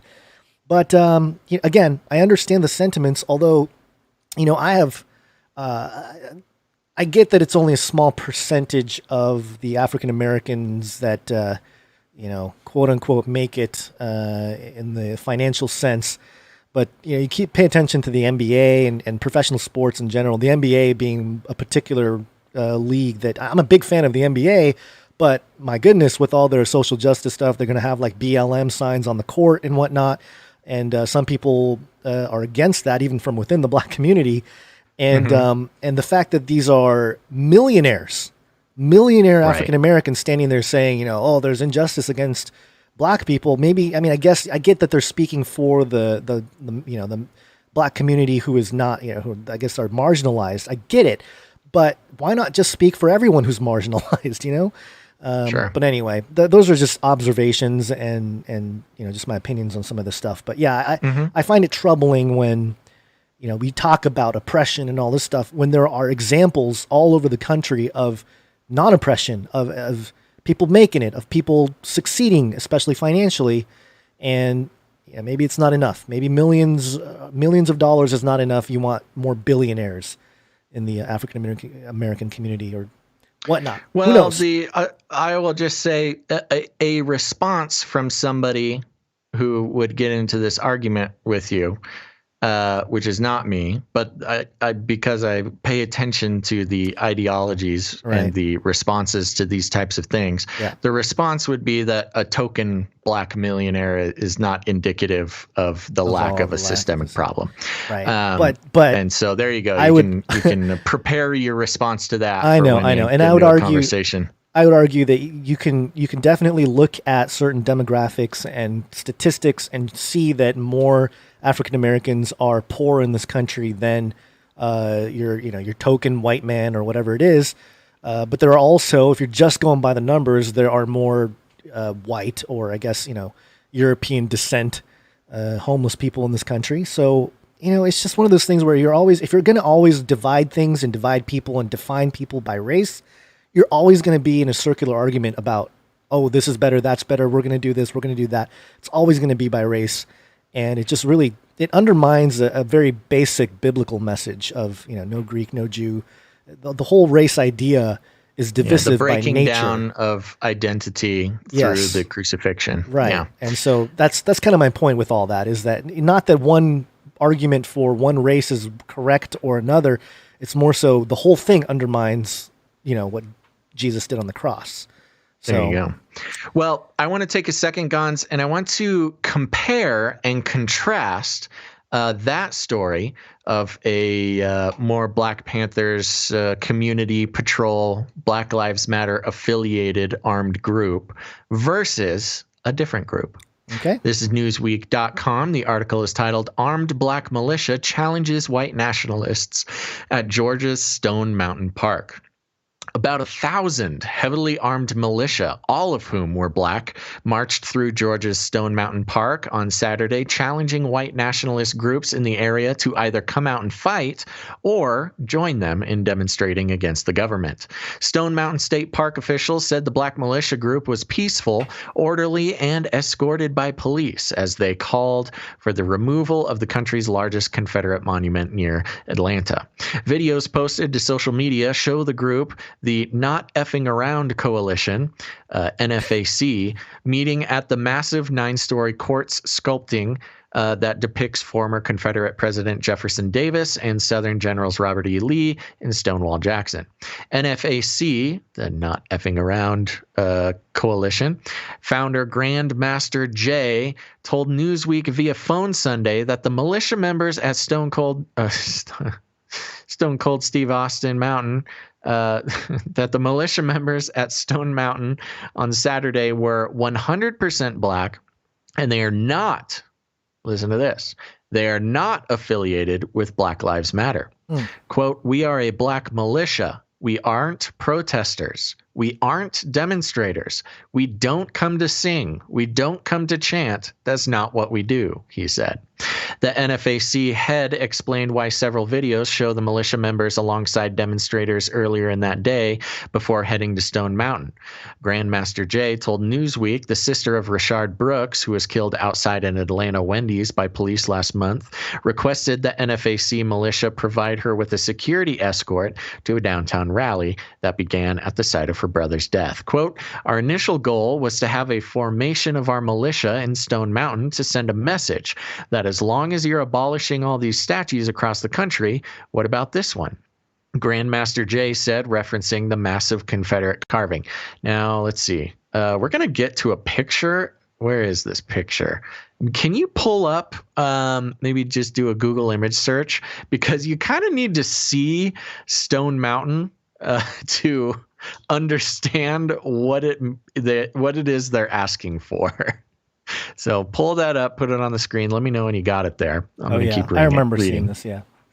It's a humongous mountain with a carving into the side of it. I mean, as far as monuments go, it's a pretty impressive monument.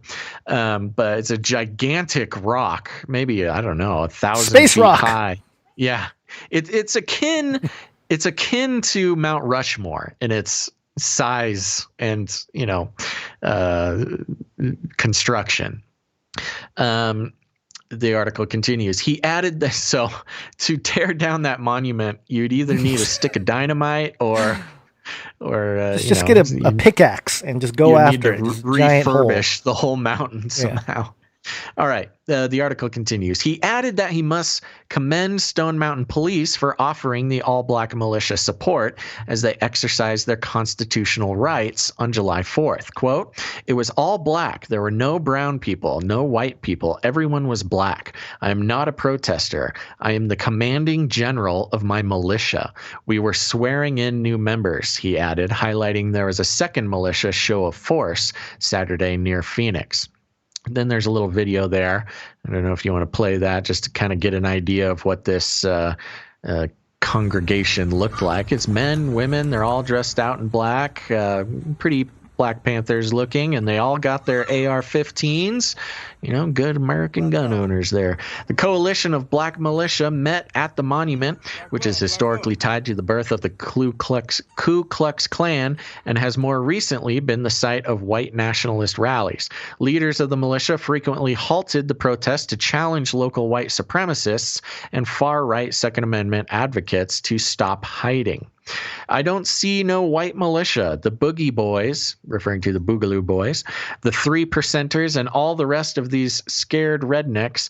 We here, where the F you at? We're in your house," one protester said into a PA system during the Stone Mountain Park March. They're not a protester. They're directly calling out people that are categorized as their enemies there. John Bankhead, a spokesman for the Stone Mountain Memorial Association, said the protests were orderly and acknowledged the Confederate monument is frequently used as a meeting place for far right-wing militia. Quote, "It's a public park, a state park. We have these protests on both sides of the issue from time to time. We respect people's First Amendment right," Bankhead told WXIA TV. "We understand the sensitivities of the issue here at the park, so we respect that and allow them to come as long as it's peaceful," which it has been. Videos shared by the visitors to the park Saturday showed several militia members responding to questions from confused motorists asking, "Who are you guys?" One member of the militia immediately threw the question right back at one white motorist and asked him about slavery reparations. Quote, "We want change. That's really going to permanently help us. We don't want any little change. We want some real change," one of the organizers said, noting that many black civil rights groups have been marching for a change since the 1960s and have largely been ignored. The park runs along Robert E. Lee Boulevard, named for the Confederate general who led the South during the Civil War. It reopened for the July 4th weekend after weeks of closure due to the coronavirus pandemic. Calls to remove or alter the massive Confederate monument have been reignited in the wake of George Floyd's death on May 15th in Minneapolis. And that's the end of it there. So there you go. This is interesting in combination because this black militia, 1,000 is a lot. That's a big militia. I mean, I was looking at the stats on just general militias in America, and most of them are quite small. 1,000 people all at the same time, congregating as a militia is a pretty large group of people as far as militias go. And there you go. The explicitly not affiliated with Black Lives Matter, explicitly denouncing accusations of being protesters or demonstrators. They're like, "Nope, we are not that. We are a militia, and I am the Grand General," or whatever. Grand Master. Yes. Yeah. No, I think, forget. No, I think he said it was the Grand Master. No, it did confuse me. I thought it was interesting because that Grand Master sounds like an allusion to the Ku Klux Klan, but it's NFAC founder, and his name is Grandmaster Jay. He's like a rapper or DJ or something. But what did he call himself? Scanning. Commanding General. He is the commanding general of his militia. So there you go. Very interesting. So you've got two seemingly diametrically opposed in establishment and what they sort of claim association with, one specifically being an arm of Black Lives Matter movement, the other explicitly stating that they have nothing to do with Black Lives Matter and protesting is not their thing, although this seems to be in some definition of protest. But there you go. Some more Second Amendment exercising for these black groups in general. I thought it was interesting how he made a distinction that it was all black people, no white or brown people. So, very focused on the homogeny of this black militia. Any other thoughts? Is there any comparisons or contrasts that stand out to you here? The race wars. Race wars. Race war. I've warned you and warned you and warned you. All I'll say. Yeah, so there you go. And it's hard because, like I said, it's really hard to find, especially about this not effing around coalition.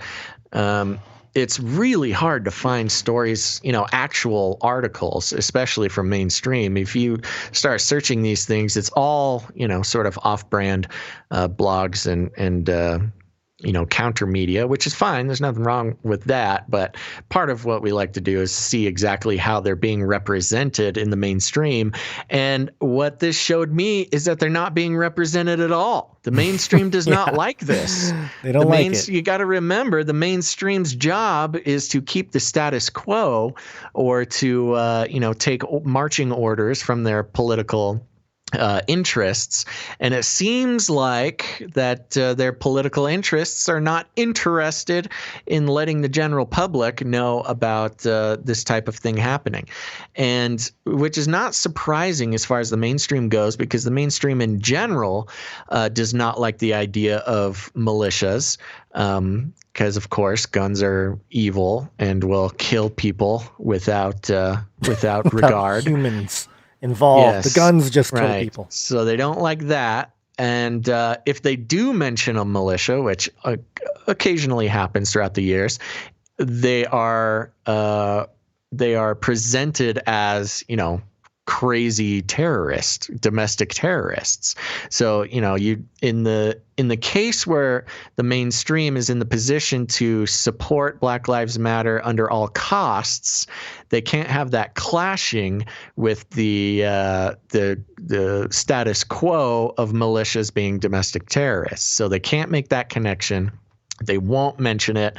I don't know what would have to happen for this to become a mainstream story, but it's conflicting with the average story, the main story, the big narrative that they're trying to craft for this whole sort of moment of unrest. Cool. Booyah. Okay, I've rambled enough about that, but thank you for letting me do it. We got a couple more here. I'm going to drop one of the stories, running short on time. But I have to share this. Yeah, I have to share this because this is very funny. USAtoday.com. Fact check. Trump campaign accused of T-shirt design with similarity to Nazi eagle. Oh, yeah. Great. The claim, Trump campaign shirts feature Imperial Eagle, a Nazi symbol. Oh, geez. President Donald Trump's campaign website recently unveiled a T-shirt that has come under fire because of perceived design similarities between its logo and a Nazi symbol. Yeah, I'm looking at it now. Haven't they ever seen a dollar bill or a quarter or something? It's the exact same eagle, and that's a long-standing comparison. We've always compared those. I love this quote here. Response from the Trump campaign. Quote, "This is moronic. In Democrats' America, Mount Rushmore glorifies white supremacy, and the bald eagle," hold on, honey, "the bald eagle with an American flag is a Nazi symbol. They have lost their minds." And what's hilarious about this is that the USA Today article, I don't know if it was this particular one, but they basically concluded that that it is. That they agree that it is the Nazi eagle. Of course. Oh, they changed it. They changed it. They changed it to inconclusive. It was conclusive that it was a. They always do that, man. They always go back and change the story. They change it. But my point was that no, it's not even. Both of these occasions are wrong. It's all about the phoenix, the dying and rising phoenix, right?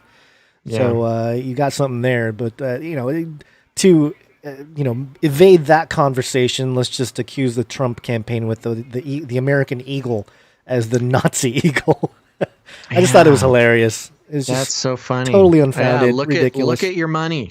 There's Nazi eagles everywhere. Yeah, exactly. And look at all Art Deco government buildings. They're all covered with these Nazi eagles. Yes, and one more quick story. Quote unquote Nazi eagles. Yeah, one more quick story here.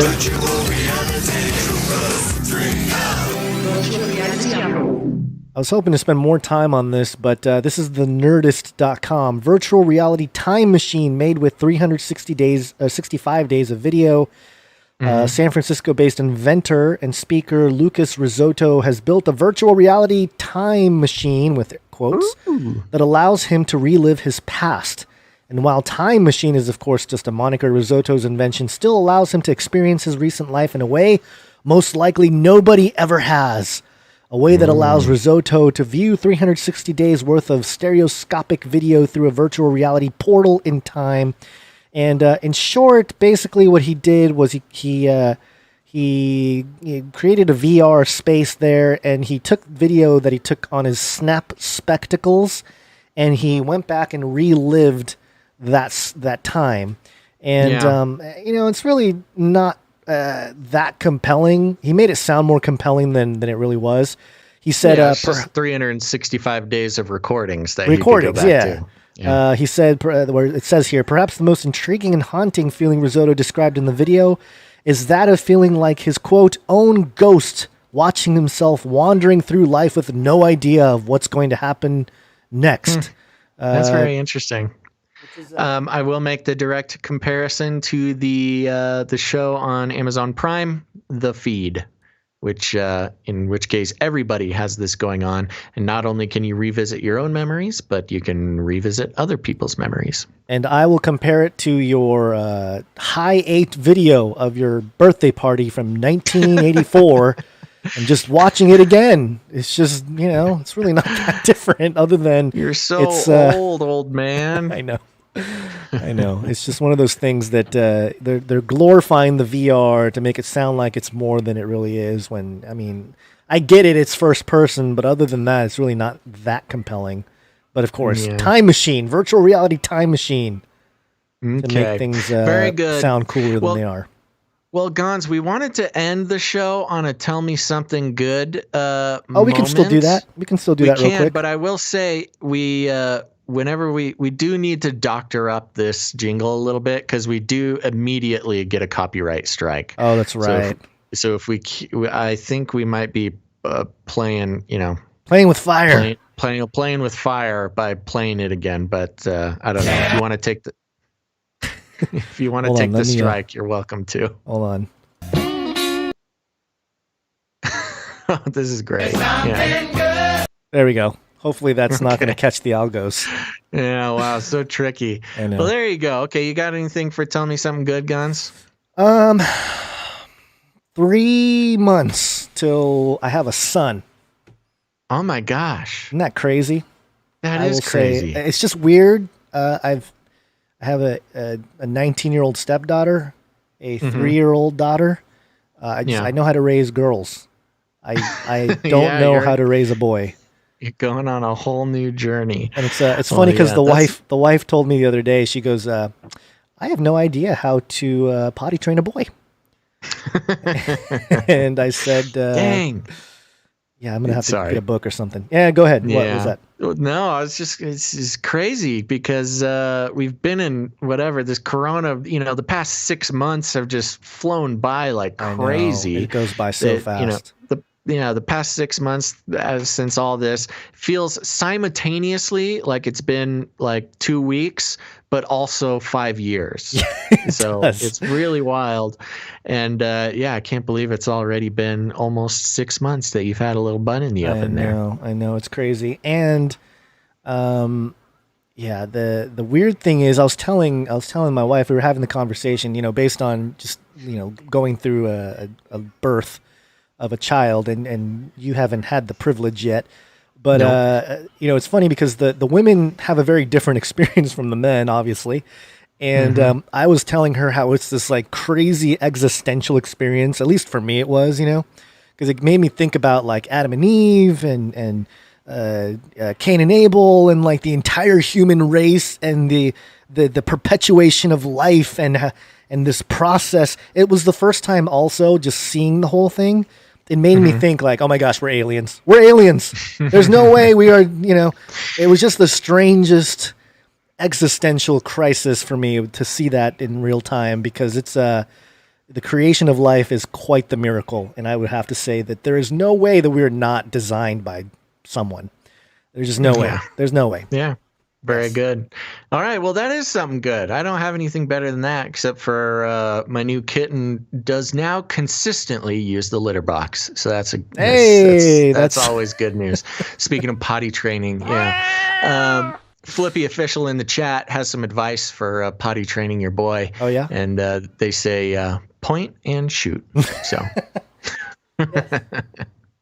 All right, everybody. Thank you so much for tuning in. We're going to wrap this show up here. Man, a little bit of a long one. We didn't think we were going to go long, but I told you we were going to go long. You never listen to anything I say. Happens every time. So thanks for sticking with us, those who stuck around, and make sure to pop in and subscribe to the RSS feed. You can find Canary Cry News Talk on any of your podcatchers, and because if you came in late to the live stream, you want to get the rest of the show. So make sure to listen to the podcast version, higher quality, and all the fun still included. Now, remember, we need some producers for Wednesday. We barely skated by with our producers for this show, who are Chad and Wesley.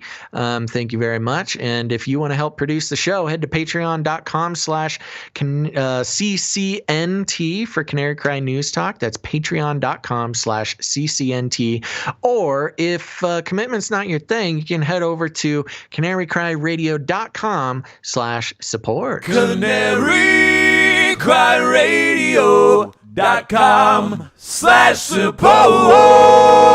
That's right. And there you can sign up with PayPal or do a one-time support thing there, and also some cryptocurrency. Thank you to everybody who supported the show. Remember, you can make art, send it to us, make jingles, songs, anything related to the show. We will put it on the show, and we love it. Make sure to check out our Facebook page. You can just search Canary Cry Radio on Facebook to see past art, all sorts of good stuff. And remember, another great way to support the show is leaving ratings and reviews wherever you listen to it, especially on Apple Podcasts and other outlets like that. It really helps spread the show, tells the algorithms to share it. It's actually quite important. So that's a great way to help support, and we'll read some good reviews on the show. So please do that. But y'all know the best way to support the show is to realize that you have friends and family waking up right now in your life, and they just need a little nudge. And a great way of doing that is to send them an episode of Canary Cry News Talk. We will help guide them into the world of fringy wokeness. And if you need help figuring out how to do that, you just walk right up to them, grab them by the cage, and then you shake it. The end of the world occurred pretty much as we had predicted. I want to shake things up, stir up some controversy, rattle a few cages.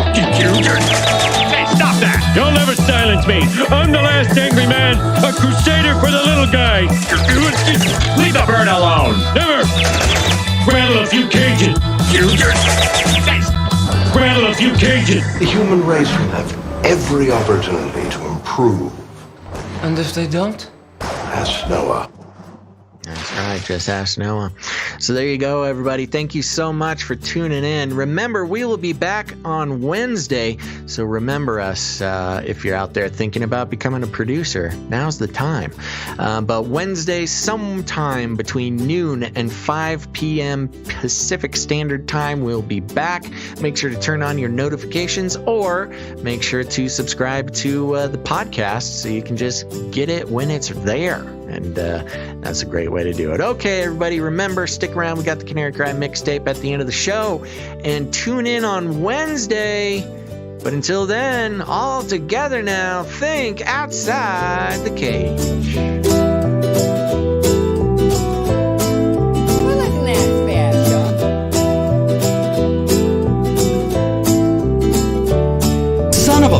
interesting. Look it up. I'll keep you warm and safe in my people's zoo.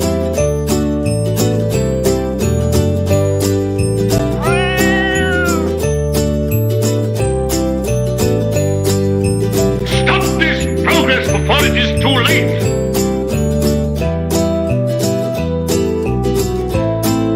We should invite fewer people to be born.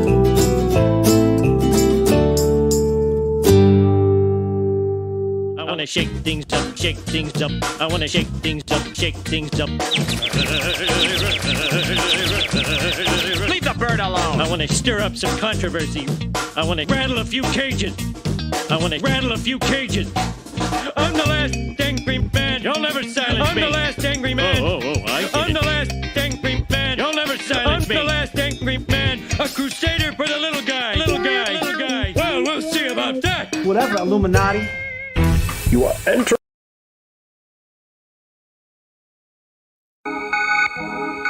In the future, humans will be confined in a people's zoo. People, I'll keep you safe and warm in my people's zoo. I'll keep you safe and warm now in my people's zoo. You, yeah, you in my people's zoo. I'll keep the cameras on.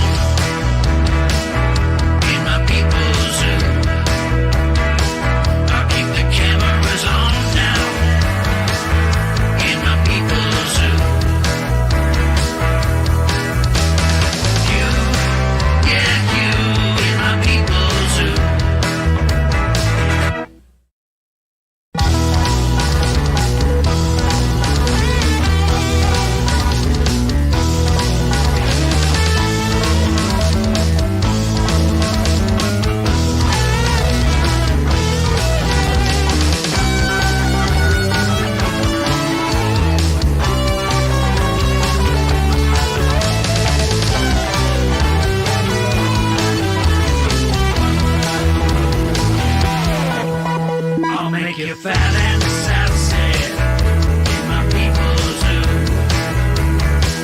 I'll make you fat and sassy in my people's zoo.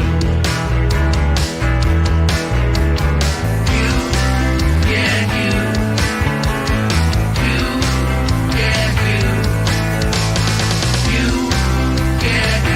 you, in my people's zoo.